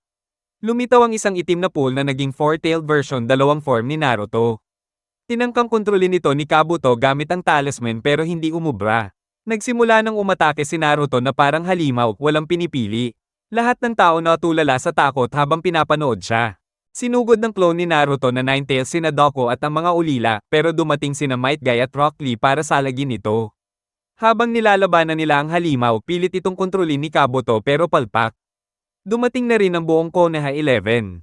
Tumulong ang Team Asuma kina Sakura at Kakashi, habang Team Kurenai naman kay Naruto. Dumating din sina Tenten at Neji pero naipit sila ng mga puppet na binuhay. Hinabol ni Kakashi si Kabuto. Hinablat ng halimaw si Naruto para sipsipin ang chakra niya. At todo bigay naman si Nine-Tails sa pagpapakarga. Sinubukang depensahan ni Hanote si Naruto pero tinapon siya palayo at sinalo siya ni Neji. Lalong lumaki ang halimaw matapos makuha ang chakra ni Naruto at sinimulan nitong wasakin ang Hacho Village. Nagpakawala pa ito ng tailed beast ball na muntik tumama kina Yamato, Sai, Deidara at Hidan na nasa labas ng nayon. Sinubukan ni Doko iligtas si Naruto kahit unconscious pa ito. Bago sila masagasaan, pinatawag ni Kabuto ang isang ahas para lumunin silang dalawa at agad siyang tumakas. Habang nasa ilalim ng butas sa Tonica Village, unconscious si Naruto at nakabalot ng mga ahas, muli siyang nakaharap sa Nine-Tails sa kanyang isipan. Habang iniimbestigahan ng mga Konohanin ang motibo ni Kabuto, naalala ni Shizero ang dating usapan nila ni Doko tungkol sa pag-aampon sa mga bata. Sinusubukan ng Nine-Tails kontrolin si Naruto, pero tinawag siya ni Doko. Sumigaw si Naruto pero hindi siya binitiwan ni Doko. Tinanong siya kung anong responsibilidad ang pasan ng mga malalakas. At pinapili siya kung bakit nga ba gusto niyang maging malakas. Sa gitna ng flashback ng mga kasama niya sa Konoha pati na rin si Sasuke, lalong lumakas ang seal sa loob ni Naruto.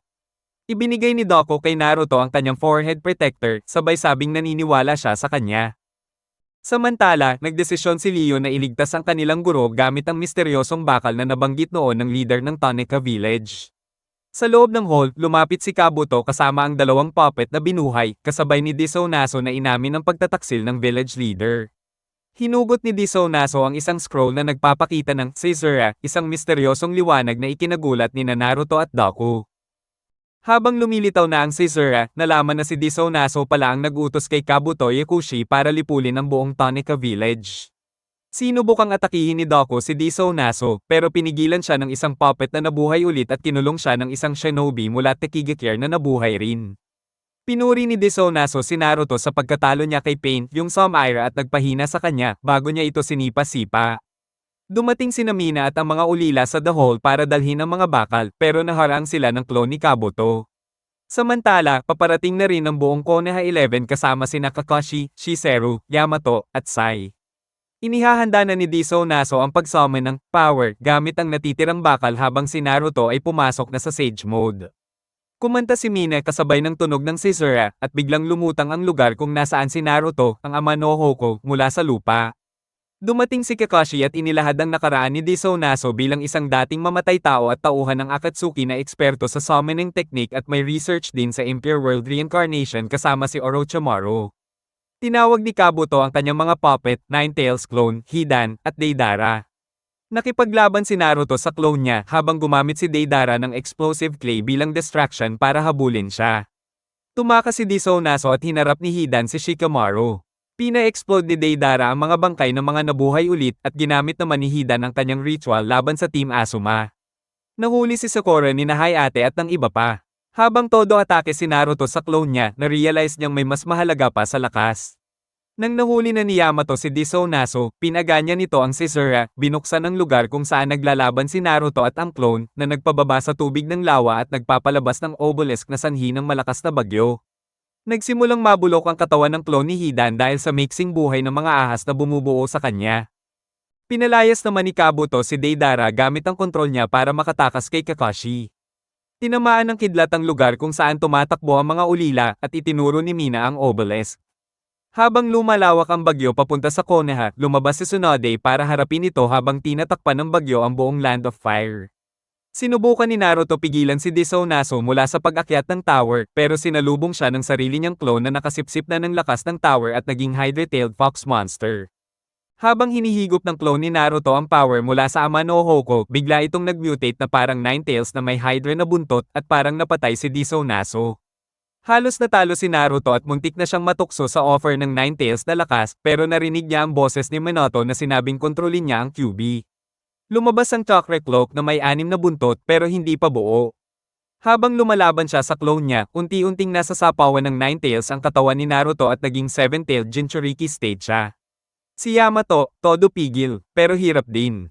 Habang gulo-gulo ang paligid, nakatakas si Kabuto kahit sinusundan siya ni Kakashi. Sina Deku at Shiseido naman napagdesisyonang i-deactivate ang ama no Hoko at magpaalam na sa mga bata. Sa daan, umamin sila sa isa't isa ng feelings at napagkasundo ang magpapakasal sila kapag nakaligtas. Biglang may lumubog sa lupa, muntik na mahulog si Shiseido pero nahawakan siya ni Deku. Sa oras na yun, nakakonect si Mine kay Naruto, kaya nagising siya at nakuha ulit ang control. Naging bagong anyo siya para sagipin si Shiseido, habang si Deku naman ay tumuloy para pigilan ang ama no Hoko. Naalala ni Deku yung kanta ni Mina na ginamit para baguhin ang tunog sa Caesar at ma-deactivate ang tower. Ginamit ni Naruto ang bagong power niya para sirain ang clone niya. Unti-unting lumubog ang ama no Hoko habang sumisikat ang araw. Sa ibang lugar, nakita ni Kabuto si Desu-Naso na nakatakas. Nagmakaawa si Desu-Naso, pero tinawag ni Kabuto ang village head ng Tonika na agad siyang pinatay. Habang pinapanood ng village head si Deku na nagre-reunion kay Shiseido at sa mga bata, nawala ang katawan niya sa hangin dahil na-dispel na ang Impure World Reincarnation. Pagkatapos ng lahat ng gulo, nag-celebrate sila Naruto kasama sina Deku, Shiseido, at ang mga orphans. Ilang araw ang lumipas, nakatanggap sina Naruto, Sakura, at Sai ng sulat, mga litrato, at drawings mula kina Deku at mga bata. Nagpasalamat sila sa kabayanihan ng team at ikinwento ang mga nangyari, narisil ulit ang Caesar as a whole at nagkaroon ng funeral para sa mga biktima ng Tonika Massacre. Nagpakasal din si Deku at Shiseido at inampun nila ang mga bata. Dahil sealed na ulit ang hole. Unti-unting naging itim ang buhok ni Mina. Sa huli, makikitang nasa loob si Kabuto ng isang lugar na may mga kabaong. Nandun ang mga nire-incarnate na Akatsuki, 5 Cage, at mga namatay na Jinchuriki.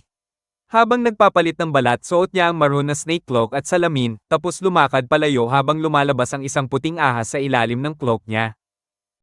Nang payagan na sina Naruto at Bina sumali sa gyera, agad silang dumiretso sa battlefield at agad na sinalubong ng mga transformed na White Zetsu Army. Mabilis nila itong natalo gamit ang bagong kakayahan ni Naruto. Nagpadala si Naruto ng maraming shadow clones sa iba't ibang battlefronts. Sila Naruto at B ay dumating sa oras para iligtas sina Musai at Noon Ota mula sa reincarnated na si Toroy, na agad ding nasil. Samantala, sa kampo ng Logistical Support and Medical Division, walang makalapit sa Central Tent kung saan sina Shizune at Sakura ay nagsasagawa ng autopsy. Sa kanilang pag-research, nakakuha sila ng mahahalagang impormasyon na agad nilang ipinasa sa HQ. Sa ibang parte ng battlefield kung saan naroon ang 4th Division, papalapit na ang mga reincarnated Cage sa kinaroroonan ni Nagaara at Onoki. Ayon kay Mu, may 2 paparating, at sinalubong agad sila ng napakalaking buhos ng buhangin na ikinatuwa pa ng 2nd Mizu Cage. Akala ng 4th Cage na gawa ito ni Shukaku kaya agad niya itong pinigilan gamit ang Gold Dust na agad kinilala ng 3rd Ray Cage bilang magnet release user. Laking gulat niya nang hindi si Shukaku ang nakita kundi ang sarili niyang anak. 3 sa 4 na cage ay agad na natrabaho at natrap ng sand arms ni Gaara. Simulang ang nakaiwas pero agad din siyang hinarap ni Onoki gamit ang Dust Release, Detachment of the Primitive World Technique. Gumanti rin si Mo gamit ang parehong technique na nagresulta sa isang napakalaking crater sa gitna ng battlefield. Nagtanong ang 4th Cage kay Gaara kung nasaan si One Tail. Sumagot si Gaara na hindi na siya ang Jinchuriki gaya ng ginawa sa kanya ng sariling ama. Habang nagkakaharap ang magkabilang panig, nabigla ang 4th Cage nang malaman niyang hindi na Jinchuriki ng One Tail si Gaara, at mas lalo pa siyang nagulat nang marinig na may mga kaibigan na ito at siya na ngayon ang Cage. Gusto niyang subukan ng lakas ng anak niya kaya nagsimula silang maglaban, habang si Onoki naman ay nagbigay senadorya sa mga tropa para umatake at hinarap si Mo. Sa gitna ng labanan, nagulat ang 4th case cage nang makita niyang natrap siya sa jutsu ni Gaara. Kasama ang 2nd Mizukage at 3rd Raikage. Nang makita niya ang buhangin na naging hugis ng yumaong asawa niyang si Karura na pinoprotektahan si Gaara mula sa isa niyang atake, napagtanto niya na si Karura pala ang matagal nang nagbabantay at nagmamahal kay Gaara kahit mula sa kabilang buhay. Doon, inamin ng 4th case cage kay Gaara na totoo ang pagmamahal ng kanyang ina at humingi siya ng tawad sa lahat ng sakit na naidulot niya sa anak. Sinabi rin niyang maling-mali siya sa paghusga sa mga tunay na mahalaga. Nagulat si Gaara sa revelasyon, lalo na't napilitang magsinungaling sa kanya si Yash Amaro noon. Napaiyak si Gaara habang sinasabi sa ama na sobrang bait ng nanay niya, pero sa huli, ang ama niya rin ang nagbigay ng gamot sa sugat ng puso niya. Pinatawad ni Gaara ang ama niya sa lahat ng nagawa nitong mali. Ngumiti ang 4th case cage habang siya ay nasil ni Gaara, at buong tiwalang iniwan ng nayon at kinabukasan nito sa kamay ng anak niya. Habang mabagal na naglalakbay papunta sa hindi alam na lugar, nag-usap si Nagato at Itachi kung sino kaya ang ipapadala sa kanilang kalaban. Bigla silang nakaramdam ng pamilyar na chakra, dumating si Naruto at Killer Bee. Naputol ang usapan nila nang iutos si Kabuto na umatake si Itachi, sobrang tuwang-tuwa siya sa ideyang mahuhuli niya ang 8 tails at 9 tails. Nagpakawala si Itachi ng malaking fireball pero tinabas ito ni Bee gamit ang Samahada. Nagsorry pa si Bee sa espada dahil nasunog ito sa init. Lumapit si Itachi para makipaglaban kay Naruto habang pinag-uusapan nila si Sasuke. Sinabi ni Naruto na alam na niya ang totoo tungkol sa Uchiha Massacre. Nagulat si Itachi at nagtanong kung gaano nakalawak ang nakaalam. Natuwa siya nang malaman na kaunti lang ang nakakaalam at humiling na huwag nang ipakalat. Hindi pa man natatapos ang usapan, napilitan na rin si Nagato na umatake. Nagkagulo na sa labanan ang apat. Umatras sila at umakyat sa giant drill big bird ni Nagato. Doon, ginamit ni Itachi ang Mangekyou Sharingan at may lumabas na uwak mula sa bibig ni Naruto. Ginamit ni Itachi ang Amaterasu para sunugin ang mga summon at si Nagato. Sinabi niyang gumana na ang plano niya. Nalaman na ang uwak ay may mata ni Shisui Uchiha, isang Mangekyou Sharingan na nakaprogram gamit ang Kotoa Matsukami para sa utos na protektahan ng Konoha kapag nakita ang Mangekyou Sharingan ni Itachi. Dahil dito, napalaya si Itachi mula sa kontrol ni Kabuto. Ipinaliwanag niya na ito ang power na ibinigay niya kay Naruto. At ang balak niya talaga ay gamitin iyon kay Sasuke. Pero habang nagpapaliwanag siya, biglang nag-regenerate si Nagato. Kinilig si Kabuto sa excitement kasi gusto niyang makuha ang DNA ni Shisui. Pinaatake ulit niya si Nagato. Gamit ang giant snake-tailed chameleon, tinago ni Nagato ang sarili niya at bigla siyang nagpakawala ng Shinra Tensei na super lucky. Target niya si B, lumaban si B gamit ang version 2 form, pero na-absorb ni Nagato ang chakra niya kaya bumalik siya sa batang itsura. Pagkatapos nun, nahuli ni Nagato si Naruto at naghanda na siyang kunin ang kaluluwa nito. Habang pilit nilalabanan ni Naruto ang paghila ni Nagato sa kanyang kaluluwa, biglang dumating si Killer B para tumulong at umatake ng palihim. Pero dahil sa shared vision ni Nagato kasama ang giant snake-tailed chameleon at ang King of Hell na ginagamit pang imbak ng kaluluwa ni Naruto, agad na napigilan ng surprise attack ni B na huli si Naruto ng mga mechanical arms ni Nagato at tinutukan ng malaking kanyen sa mukha. Sa oras na iyon, dumating si Itachi at iniligtas silang dalawa gamit ang kanyang Susanoo. Pero mabilis na nakabawi si Nagato at gumamit ng Chibaku Tensei, isang jutsu na bumubuo ng higanteng bola na sumisipsip ng lahat sa paligid para durugin ang kalaban. Sabi ni Naruto, wala na silang laban sa ganitong klaseng jutsu, pero pinaalalahanan sila ni Itachi na huwag sumuko. Pina-target niya ang gitna ng bola gamit ang pinakamatitinding long-range attacks nila, at sa wakas ay napasabog nila ito. Pagkatapos ng labanan, ginamit ni Itachi ang Totsuka Sword para tagyusin si Nagato, at napalaya ito mula sa kontrol ni Kabuto. Sa huling sandali niya, nagsisi si Nagato na nadumihan niya ang magandang legacy na iniwan ng kanilang guro. Hiningi niya kay Naruto na maging pinaka-epic na ending sa kwento nilang tatlo. Habang aalis na si Naruto para sumali sa gyera, bigla siyang nawala ng chakra at nawala ang Nine Tails chakra mode niya. Sinabihan siya ni Itachi na huwag lang umasa sa sariling lakas at matutong magtiwala sa mga kakampi niya. Pinakiusapan din niya si B na alagaan si Naruto, bago siya tuluyang umalis para harapin ang taong kumokontrol sa mga muling nabuhay na ninja. Sinunog ni Itachi ang uwak na may taglay na Shisui Sharingan para hindi na ito magamit pa ng iba. Bago tuluyang masil ni Gaara ang 2nd Mizukage at 3rd Raikage, nakatakas ang dalawa at biglang umatake ng walang awa sa 4th Division. Samantala, tuloy-tuloy pa rin ang laban ni Onoki at Mo gamit ang Dust Release, Detachment of the Primitive World Technique, pero pareho silang walang lamang. Binalaan ni Mo ang kanyang estudyante na humingi na ng tulong dahil delikado na ang sitwasyon para sa matanda niyang guro. Habang ipinapakita ng Mizukage at Reikage ang kanilang mga kakayahan at paano sila labanan. Tinawag ng Mizukage ang kanyang Giant Clam habang humiwalay naman ang Third Reikage kasama ang grupo ni Temari. Inutos ni Gaara sa kanyang division na sila na ang baalang mag-seal sa Mizukage habang siya naman ay tumuloy kay Mo na kinainisan ng Mizukage. Sa gitna ng laban kay Tsuchikage, dumating si Naruto at ginamit ang kanyang planetary Rasengan. Sa tulong ni Gaara, tinamaan nila si Mo at pinatalsik ito palayo. Agad ginamit ni Onoki ang Earth Release, Added Weight Rock Technique para pabigatin si Mo hanggang sa hindi na ito makagalaw. At saka ito na-seal ni Gaara. Tinanong agad ni Gaara si Naruto kung bakit siya nandoon sa gyera, at biglang nagsalita si Shikoku gamit ang communication jutsu para ipaliwanag kung bakit nandoon si Naruto. Tinanong ni Gaara si Naruto kung kaya ba nitong kontrolin ang Nine Tails Chakra, at sagot ni Naruto na hindi pa siya mamamatay hanggat di siya nagiging Hokage.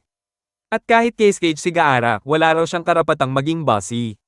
Naglakbay sila papunta kung nasaan ang Third Reikage para harapin naman ang Second Mizukage. Hirap pa rin ang mga shinobi sa pagwasak ng demonic illusion, steaming multi-storied building ng Mizukage, at inatake pa sila ng water balloon technique nito.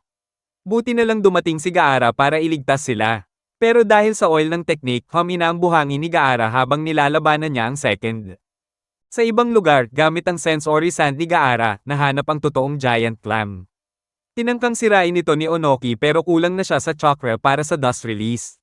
Kaya ginamit niya ang bato fist technique para basagin ang shell ng clam at mawala ang mist. Pero dahil doon, na-strain ang likod niya, kaya nagamit ng second Mizukage ang water gun technique at binaril si Onoki bago pa ito makatakas. Habang walang epekto ang mga atake ng 4th Division laban sa 3rd Reikage, pinapaalala ulit ng Reikage na atakihin pa rin siya. Sina Temari at ilang Tesenjutsu users ay gumamit ng Wind Release, Castnet para subukang pabagsakin si Reikage at mukhang effective ito sa umpisa. Pero nang lalapitan na siya ng silang team para atali, bigla silang napatras. Napansin ni 3rd Reikage ang dati niyang aide na si Dodai sa hanay ng Allied Shinobi Forces. Lumapit si Dodai at sinabi kay Temari ang tungkol sa lakas ng Reikage. At na kailangan nila ng mas malakas na wind release para matalo siya. Wala raw ganong user sa buong alliance pero biglang dumating ang shadow clone ni Naruto at nagsabing siya ang bahala. Tumalon agad si Naruto at gumamit ng Rasen Shuriken. Tinarget niya ang Reikage pero hindi pa rin ito tinablen. Umatras muna sila habang si Kabuto ay unti-unting binubura ang personalidad ni Reikage. Inutusan ni Dodai ang Earth Release users na gumawa ng pader na siya mismo ang pinatibay, pero binutas pa rin ito ng Hellstab ng Reikage. Habang muling inaatake ng Reikage ang division, nag-usap sina Naruto at Dodai tungkol sa kwento ng Reikage. Gusto malaman ni Naruto kung paano nakuha ng Reikage ang malaking peklat niya na tinatawag daw na Ultimate Shield. Para malaman, kailangan nilang tanungin mismo ang 8 Tails. Gumawa ng distraction si Dodai para habulin siya ng Reikage habang kinontak nila si Inoichi Yamanaka para i-connect sila kay B pagkarinig ng matinding labanan dati sa pagitan ni Reikage at 8 Tails. Nagplano si Naruto gamit ang Sage Mode dahil naubos na ang cloak niya sa kakasubok gumawa ng Tailed Beast Ball.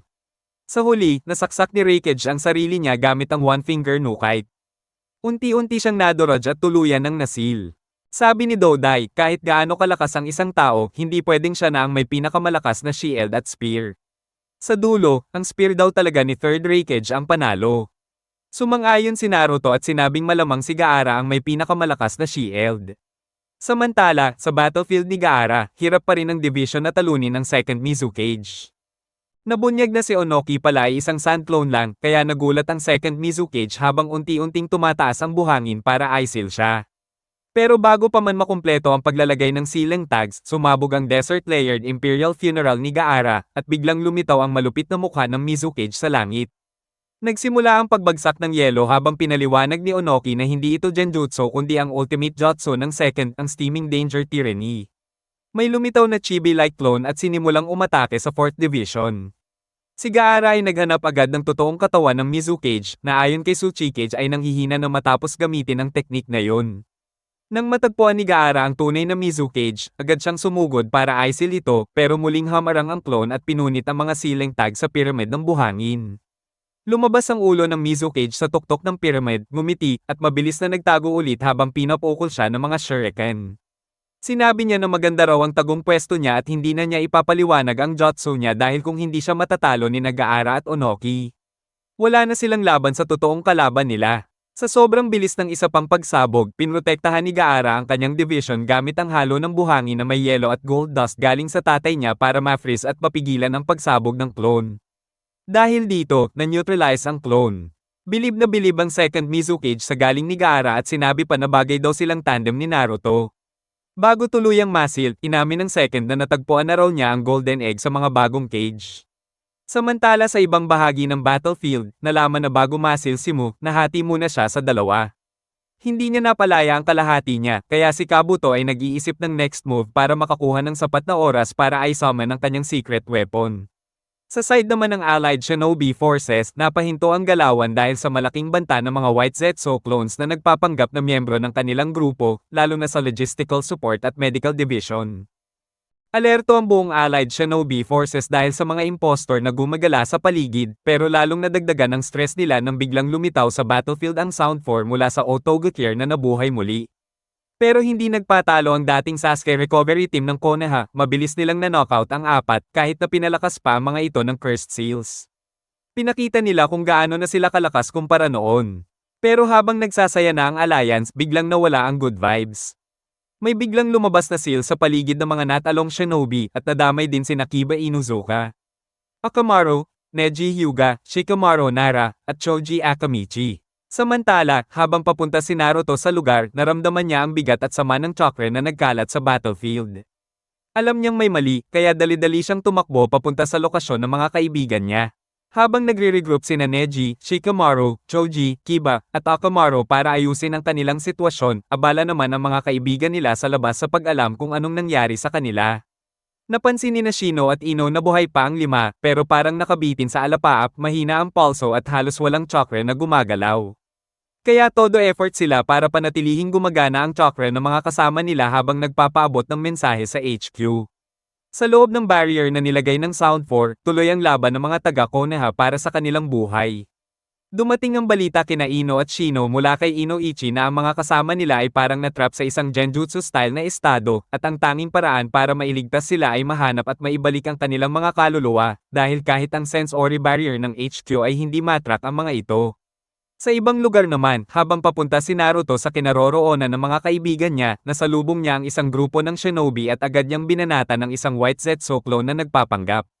Nang makasigurong wala ng kalaban, nagpatuloy siya dahil wala naman doon ang mga taga-communications team. Kahit na lumalaban ng maayos ang mga taga-Konoha laban sa Sound 4, nag-regroup ang mga kalaban at sinabi na sayang lang daw ang effort nila. Hindi raw sila matatalo dahil immortal sila, at kahit matalo pa sila, wala pa ring takas sa barrier.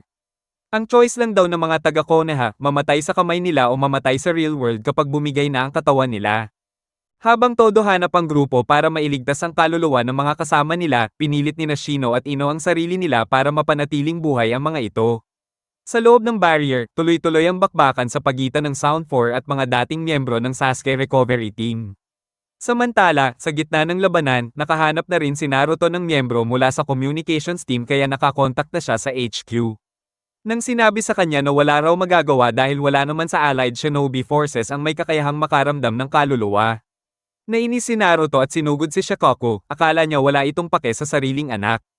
Pero sagot ni Shikoku bilang chief strategist, kailangan niya pa ring manatiling kalmado at mag-focus sa buong plano ng digmaan. Balik sa loob ng barrier, kahit sobrang effort na ang ginagawa ng Konohanins, parang hindi pa rin sapat. Lalo pa silang nalito kung bakit paulit-ulit na ginagalit ni Shikamaru ang mga kalaban kahit mukhang may coordination naman ang mga atake nila. Lumabas din ang totoong motibo ng Sound 4, lumakas sila dahil sa matinding galit at paghihiganti na nagbigay sa kanila ng kakaibang lakas. Akala nila si Orochimaru ang muling bumuhay sa kanila. Pero ang galit na yon ang naging dahilan ng pagbagsak nila. Dahil sa sobrang tindi ng negative energy, lumampas ito sa barrier kaya natunto ni Naruto ang lokasyon nila. Naintindihan ni Naruto ang plano ni Shikamaru kaya gumawa siya ng Giant Rosen Shuriken at binasag ang barrier. Naka-free ang kaluluwa ng mga kasama nila at bumalik sa katawan. Lahat sa Allied Forces sobrang saya na buhay pa ang mga kasama nila. Pero si Naruto, kahit panalo na sa round na ito, Nag-aalala pa rin kasi ramdam niyang marami pang galit at dilim sa iba't ibang parte ng battlefield. Habang isa-isang nalalagas ang mga natitirang miyembro ng White Zetsu Army, magkasama sa laban sina Neji at Hinata, at si Hinata ang nagpoprotekta kay Neji na kakagaling lang mula sa sugat. Naalala ni Hinata ang panahon na siya naman ang pinrotektahan ni Neji noong bata pa sila, si Neji ang inatasan na mag-train sa kanya habang wala ang tatay niyang si Hiyashi na nasa ibang misyon. Sa sobrang intense ng training nila, sobrang napagod ang mata ni Hinata at pinahinga siya ng doktor sa kama para makabawi. Ayaw ni Neji na mames ni Hinata ang Fairy Works na balak sana nitong panoorin kasama ang Team Kakashi, kaya kahit pinayuhan siyang wag nang umalis, naghanap siya ng eye medicine plant na sabi-sabi tumutubo lang sa Valley of Judgment. Sinamahan siya ni Naruto at Sakura sa mission. Pagdating nila sa valley, biglang may umatake sa kanila ng mga creepy na nilalang na walang mukha. Lumaban sila pero mukhang maubusan na sila ng lakas hanggang biglang dumating sina Might Guy at Kakashi na nagpaalis sa mga kalaban. Ipinaliwanag nila kung bakit sila nandoon, pero sabi ni Kakashi walang silbi ang paghahanap ng halaman at bumalik na lang sila sa Konoha. Sa gabi ng Fairy Works, nakaupo si Hinata sa veranda at malungkot na nanonood kahit di niya talaga makita dahil nakabalot pa ng benda ang mata niya. Sa kasalukuyan, sinabi ni Hinata kay Neji na nalaman niya mula kina Naruto at Sakura ang lahat ng ginawa niya noon para sa kanya. Matagal na raw siyang gusto magpasalamat. Dahil doon, nagkaisa silang tapusin ang laban kontra sa kaaway. Hanggang dumating si Naruto sa battlefield. Habang pansamantalang huminto ang gulo sa digmaan, abalang-abala ang Allied Shinobi Forces sa pag-asikaso ng mga sugatan at namatay. Sa kampo ng Logistical Support and Medical Division, punong-puno ng galaw ang mga medical nin habang sinusubukang iligtas ang kanilang mga kasama.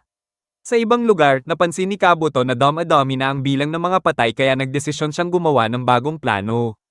Tinawag niya mula sa Edo Tensei si Hayate Gekko na nalito kung anong nangyayari. Ipinaliwanag ni Kabuto ang mga kaganapan bago at pagkatapos ng pagkamatay ni Hayate. Sa medical camp, ang mga bangkay ng mga shinobi na may Kekkei Genkai o galing sa importanteng clans ay itinatala at sinisil para maibalik pagkatapos ng digmaan. Gusto ni Kabuto samantalahin ang pagkakataon para mangolekta ng samples, kaya binuhay niya rin ang isang shinobi mula sa Suna at isa mula sa Kamogakure para bumuo ng isang grupo kasama si Hayate. Pumasok ang grupong ito sa loob ng medical camp at nagdulot ng kaguluhan. Nanakaw nila ang Kia Scroll na ginagawa ng mga medic. Habang papatakas sila, bumuo agad ang mga medic ng grupo para habulin sila at mabawi ang listahan. Nakiusap ang mga medic na isama si Yugao sa team pero tumutol siya dahil si Hayate ay dati niyang nobyo. Iniisip ni Yugao ang mga panahon na nakikipag-spar siya kay Hayate habang natututo ng Kenjutsu habang hinahanap ng search party ang team ni Hayate. Nang matagpuan nila ito, mabilis na ginamit ng Silang team ang kanilang mga jutsu para pigilan ang mga kasamahan ni Hayate. Pero habang nilalabanan si Hayate, nasaktan ng ilan sa kanila sa pagtatanggol kay Yugao mula sa atake ni Hayate. Napilitan silang umatras at si Sakura at Yugao ang nag-alaga sa sugatang sina Ayo at Yokazi. Sinabi nila na hindi na nila kayang magpatuloy pa. Habang naghahanda si Yugao na umalis mag-isa, pinigilan siya ni Sakura at tinanong kung bakit hindi na siya lumalaban. Ipinaliwanag ni Yugao na tuwing may hawak siyang espada, naaalala niya ang pagkamatay ni Hayate. Pero sabi ni Sakura, kailangan nilang lumaban dahil sa maduming jutsu ni Kabuto na ginamit para pasimulan ang digmaan. Kaya siya na lang ang pumunta para kunin ang Kia Scroll. Naabutan ni Sakura si Hayate at agad silang naglaban. Nakilala agad siya ni Hayate mula sa Chunin exams. Pantay ang labanan nila hanggang ginamit ni Hayate ang transparent escape technique. Nasugatan niya si Sakura pero body replacement technique lang pala yon. Dumating si Yugao at sinabihang si Sakura na siya na ang bahala at bumalik na lang para tawagin ang Silang Core. Nagpatuloy ang laban ni Yugao at Hayate. Pinuri ni Hayate ang galing ni Yugao sa espada. Habang naglalaban sila, naramdaman ni Kabuto na natatagalan si Hayate kaya sinubukan niyang kontrolin ulit ang katawan nito. Akala ni Yugao ay natalo na siya at naipit sa puno, pero biglang lumaban si Hayate sa kontrol ni Kabuto at hinayaan na saksakin siya ni Yugao gamit ang espada. Nahulog si Hayate at tuluyang nasil. Naging matagumpay ang misyon at nakuha ang Kia Scroll. Dumating si Naruto para tumulong sa isang team ng Allied Shinobi Forces na pinamumunuan ni Kari. Hirap na hirap sila kalabanin ng isang samurai na muling binuhay, at agad itong nakilala ni Naruto bilang si Tatewaki, isang lalaking nakasama niya dati sa isang mission. Nag-flashback si Naruto sa panahon na inutusan sila ni Tsunade, Team Asuma at siya, na pumunta sa Land of This para dukutin si Shu, anak ng daimyo, bilang bahagi ng kasunduan. Nag-iisip ng plano si Shikamaru para makidnap si Shu. Ang plano, pasalihin si Choji sa isang eating contest sa kastilyo ng Land of This at siguraduhing second place lang siya. Sa contest, super bilis kumain ni Choji, parang walang bukas. Bago magsimula ang final round, ginamit ni Ino ang mind-body switch technique para makontrol si Sho at sabay pumunta sa CR. Doon, gumamit si Naruto ng transformation technique para magpanggap bilang si Shu. Nang makabalik si Shu sa sarili niyang katawan, nagtanong siya kung sino si Shikamaru. Ipinaliwanag naman ni Shikamaru ang mission nila. Habang nasa final round ng eating contest si Choji, handang-handa na siyang lumunin ang huling barbecue chicken para manalo. Pero last minute, ginamit ni Shikamaru ang shadow imitation technique para pigilan siyang kainin yon. Dahil dito, naging second place si Choji, perfect na parte ng plano, at si Aizono ang nanalo. Nagtagumpay ang Team Asuma sa pagkuha kay Sho at dinala siya sa kustodiya. Nag-book sila ng kwarto sa isang inn para magpahinga. Samantala, si Naruto ay patuloy na nagpapanggap bilang si Sho at hirap na hirap sa mga araw-araw na gawain nito. Sa kabilang banda, papalapit na sina Deidara at Sasori ng Akatsuki habang nag-aasaran pa rin sila. Ang totoong Sho naman ay panay ang chill, nag-e-enjoy sa mga bagay na hindi niya dati nagagawa. Pero hindi nagtagal, nabuking si Naruto dahil napansin ni na Titwaki at Chiyo na iba ang style niya sa pakikipaglaban. Hindi siya ang tunay na Sho. Nang mabaigo siyang makatakas, napilitan si Naruto na ipaliwanag ang buong pangyayari. Pero biglang umatake si Sasori gamit ang kanyang sandamakmak na puppets at si Deidara naman ay panay ang pasabog sa buong Land of This. Hinarap ni Titwaki si Sasori at pinagalitan ito dahil kahit patay na ang daimyo ng bansa, loyal pa rin siya sa kanya. Sa huli, natalo si Titwaki at tinamaan ng lason galing sa puppet technique, prosthetic arms and bun ni Sasori.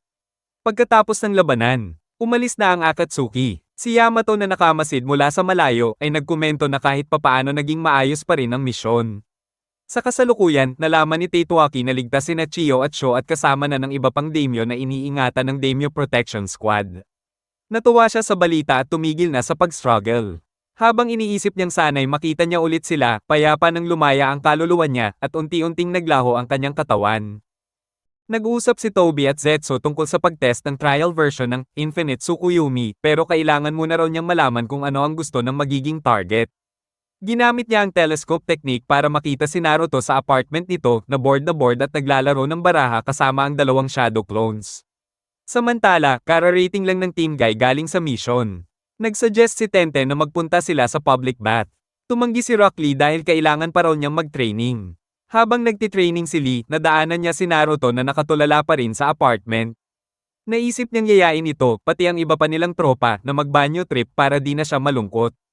Sa loob ng bathhouse, pinapayuhan ni Sakura si Hinata na mag-relax, pero nagrereklamo si Hinata tungkol sa laki ng hinaharap niya na ikinainis ni Sakura. Habang naliligo ang girls, nagkukwento si Naruto sa boys na darating si Lee matapos ang training niya. Si Akamaru, na nag-transform bilang si Kiba, pumasok ng palihim at nagpakalat ng sabon sa sahig. Nadulas si Choji at gumulong papasok ng bathtub, dahilan para bumaba ang tubig. Kaya pinagamit ni Shikamaru kay Choji ang multi-size technique para tumaas ulit ang tubig. Habang nagtitraining sa ibabaw ng changing area ng girls, nabutas ni Lee ang kisame at nahulog, sakto kay Ino na galit na galit.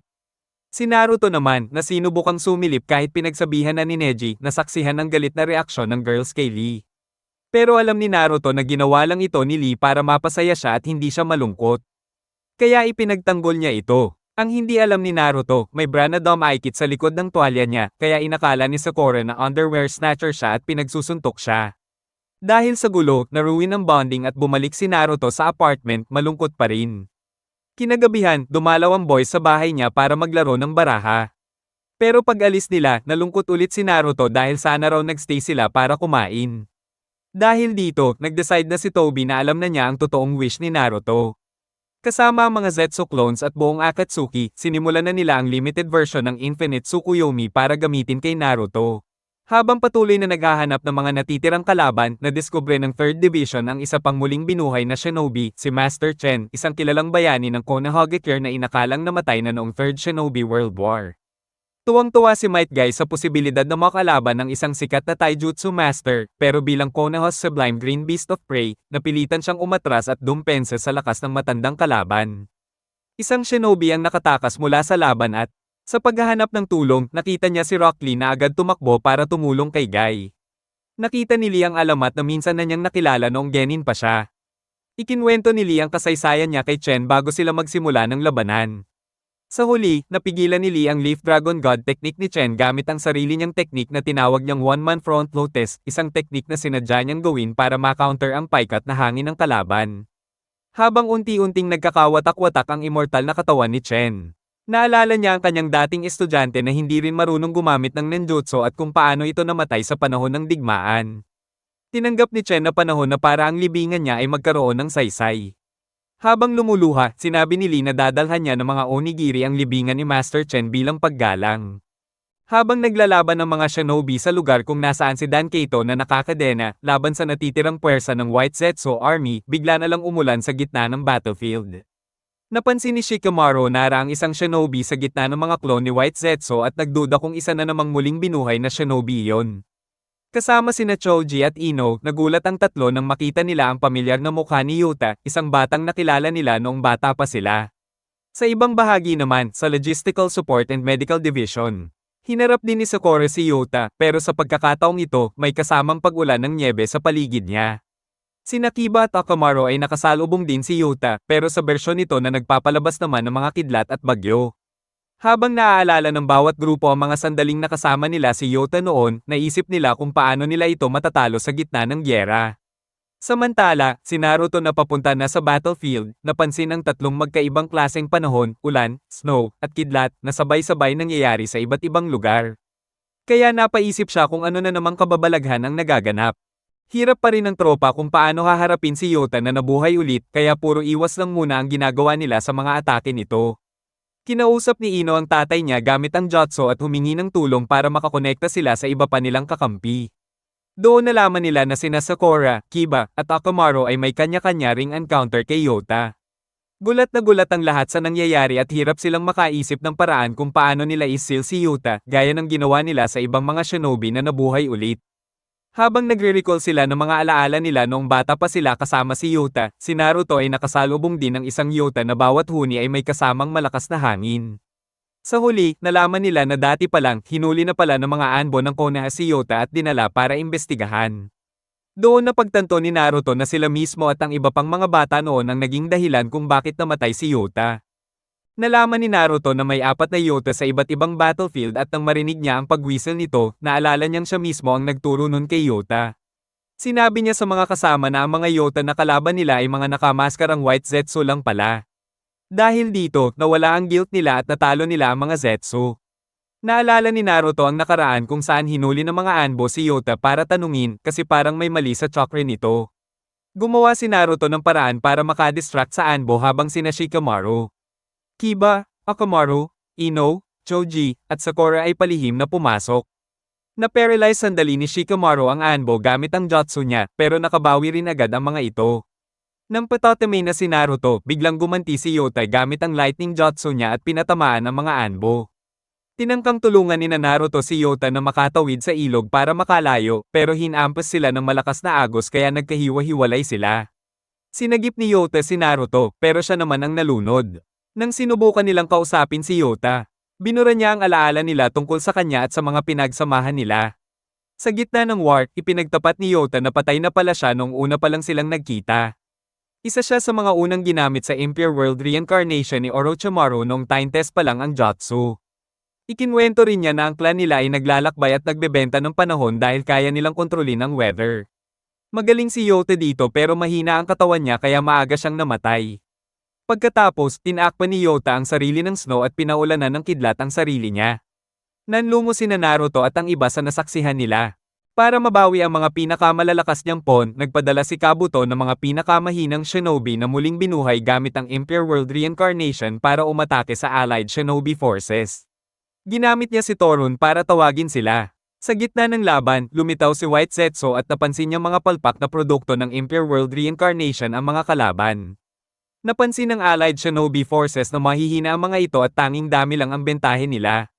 Ilan sa mga muling binuhay na shinobi ay dating mga kaibigan at kamag-anak ng mga kasapi ng alliance.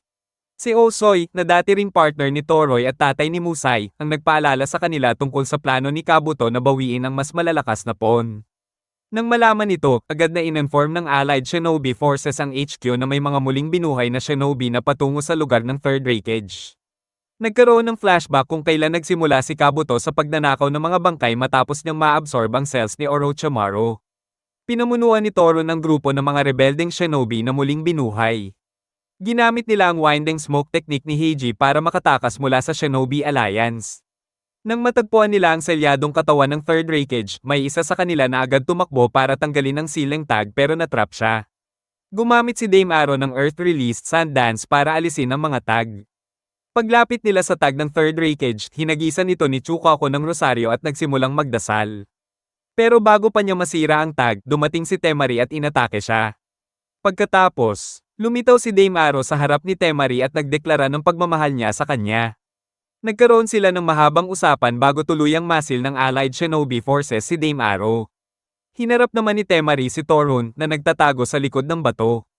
Sa kanyang ikalawang atake, napagtanto ni Temari na hindi na pala si Torun yun, isang clone lang ang naiwan.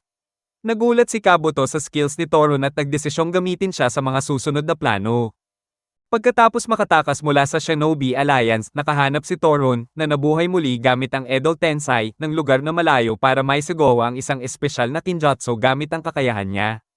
Pero natuntun siya ni Shino gamit ang kanyang mga Kakaichu bugs. Nagsimula agad ang labanan para pigilan ni Shino ang plano ni Torun. Pagharap nila sa isa't isa, tinanong ni Torun si Shino kung nagkaroon na ba ito ng mga kaibigan habang inaalala ang nakaraan nila. Noong bata pa sila, si Shibi ang naging tagapag-alaga ni Torun matapos mamatay si Shikuro. Parang magkapatid ang turingan nila ni Shino. Ipinakita pa ni Torun kay Shino ang mga insekto niya at siya na mismo ang nagboluntaryo na sumama sa route para hindi na makuha si Shino. Doon sa route, nagkaroon din siya ng matalik na kaibigan, si Fuyamanaka. Sa gitna ng labanan, ginamit ni Torun ang mga natutunan niyang taijutsu mula sa route at tinadyakan si Shino sa tiyan. Buti na lang, dumating si Naruto, isang clone niya, para iligtas si Shino bago ito tuluyang mahulog sa kinjutsu ni Torun. Ipinaliwanag ni Shino ang abilidad ni Torun kay Naruto na wag hahawakan ang balat ni Torun dahil doon dumadaan ang laso ng mga insekto niya. Sinubukan ni Torun ang Poison Cloud technique niya mula sa malayo pero nablock ito ng insekto ni Shino. Nang malaman na bawal siyang mahawakan, sinugod ni Naruto si Torun. Gumamit si Torun ng Kenjutsu at espada pero nabasag din ito ni Naruto. Nakapagpalanding si Naruto ng Rasengan pero muntik siyang suntukin ni Torun, buti na lang. Pinagitnaan siya ni Shino at siya ang tinamaan. Naguluhan si Torun kasi hindi tinablan si Shino ng Rinkaicho, insekto niyang may lason. Doon niya nalaman na ang tinamaan pala ay mga insekto ni Shino na ginamit bilang armor. Ipinaliwanag ni Shino na pinayagan niya ang sarili niyang insekto na mag-breed sa insekto ni Torun noon pa, kaya naging immune na sila sa lason. Ginamit ni Shino ang mga ito para ma-paralyze si Torun at nilagyan ito ng ceiling tag, kaya natigil ang kinjutsu at na-neutralize na siya. Habang nakastop si Killer Bee para mag-curl na naman, sinabi ni Gyuki na malayo na ang lamang ni Naruto sa kanila na ikinainis ng Beast. Dumating si Motoy at sinabi kay Bee na inutusan siyang tumulong. Habang papunta sila sa battlefield, may mga White Zetsu army sa paligid na nagplano ng ambush laban sa kanila. Si Kabuto Ikushi, na nakalocate rin kay Bee, ay nagdesisyong i-activate ang isa pa sa kanyang mga special war potentials para hulihin si Bee lumabas mula sa ilalim ng lupa ang isang kabaong. At habang umangat ito, na-expose din ng mga White Zetsu na nakatago. Lumabas sa kabaong si Blue Bee, ang dating Jinchuriki ng Eight Tails. Habang nag-uusap sila, sinabi ni Blue Bee na hindi niya kontrolado ang katawan niya at kailangan nilang tumakas. Pero sinabi ni Bee na hindi ganoon kalakas si Blue Bee kung wala si Gyuki. Biglang nag-transform si Blue Bee sa version 2 na ikinagulat ni Bee at Motoy. Doon nalaman na si Orochimaru pala ang may kagagawan kung bakit namatay si Blue Bee at kung bakit nagwala si Gyuki 30 years ago. Nilason daw ni Orochimaru si Blue Bee at kinuha si Gyuki para makakuha ng cells nito. Dahil dito, nagwala si Gyuki at winasak ang paligid. Nag-away si Bee at Blue Bee gamit ang parehong version 2 form. Sa tulong ni Motoy, naiparating ni Bee ang nararamdaman niya kay Blue Bee na tuwa si Blue Bee na may nahanap si Bee na pumuno sa pagiging Jinchuriki niya. Habang nawawala na ang katawan ni Blue Bee, inutusan niya si Bee na tapusin ang gyera. Tumakbo si Bee papuntang battlefield habang sinasabi na doon palang magsisimula ang totoong gyera niya. Sa isang kagubatan malapit sa battlefield, hinarap ng 5th Division na pinamumunuan ni Mifune sina Kimimaro at Chiyo na muling nabuhay. Agad umatake si Kimimaro at pinatumba ang ilang miyembro ng batalyon. Nag-utos si Mifune na umiwas sa panganib ng direct na laban sa kanya. Sumunod si Chiyo sa labanan at ginamit ang isang samurai bilang puppet para atakihin si Mifune. Halos mapatay ni Mifune ang kakampi niya habang nagtatanggol, pero buti na lang dumating si Kankuro at pinutol ang chakra threads na kumokontrol sa samurai. Kaya naiwasan ng sakuna. Nagulat si Chiyo sa presensya ni Kankuro, lalo na nang makita niya ang puppet na dala nito. Nakaramdam siya ng biglang guilt at naalala ang mga kasalanan niya kay Sasori. Bumalik sa isip niya ang nakaraan nung namatay ang mga magulang ni Sasori, si Komushi lang ang naging kaibigan nito. Pero namatay si Komushi dahil sa palpak na medical intervention ni Sasori. Sa kahilingan ng nanay ni Komushi, ginawa niya itong human puppet. Balik sa laban, umatake si Chiyo kay Kankuro gamit ang mas maraming samurai. Pero hinarang ni Kankuro gamit ang puppet na mother at father. Nagulat si Chiyo nang makita kung paano niya ipinwesto ang dalawang puppet, pamilyar sa kanya ang galaw. Narealize ni Kankuro na hindi pa rin tuluyang nakaka-move on si Chiyo sa guilt niya. Habang hawak ang chakra threads, bumalik ulit sa alaala ni Chiyo ang nakaraan ni Sasori kasama ang mga magulang niya. Sinabi ni Kankuro na ipinagkatiwala ni Sasori ang mother at father puppet sa kanya para sa future generation, kaya mas lalo siyang nagulat. Inamin ni Chiyo na nasa mabuting kamay ang mga puppet at bigla siyang nawalan ng malay, ikinabahala ni Kankuro. Pero kunwari lang pala yun, nagpapatuloy pa rin si Chiyo sa pagharap sa kanya. Nakakuha ng impormasyon ng headquarters na iniwan ni Omoy ang pwesto niya sa gitna ng gyera, kaya agad nila itong kinontak si Kakashi para kumpirmahin. Kinumpirma ni Kakashi na totoo nga. Naisip ni A na baka tumakas si Omoy, pero dinepensahan siya ni Kari kaya napawi ang duda. Nagbigay pa ng dagdag info si Sai, baka daw papunta si Omoy sa 7th Front kung saan dapat tutulungan ng Thundercloud Unit ang Water Attack Raid Unit, pero hindi raw nakarating ang tulong.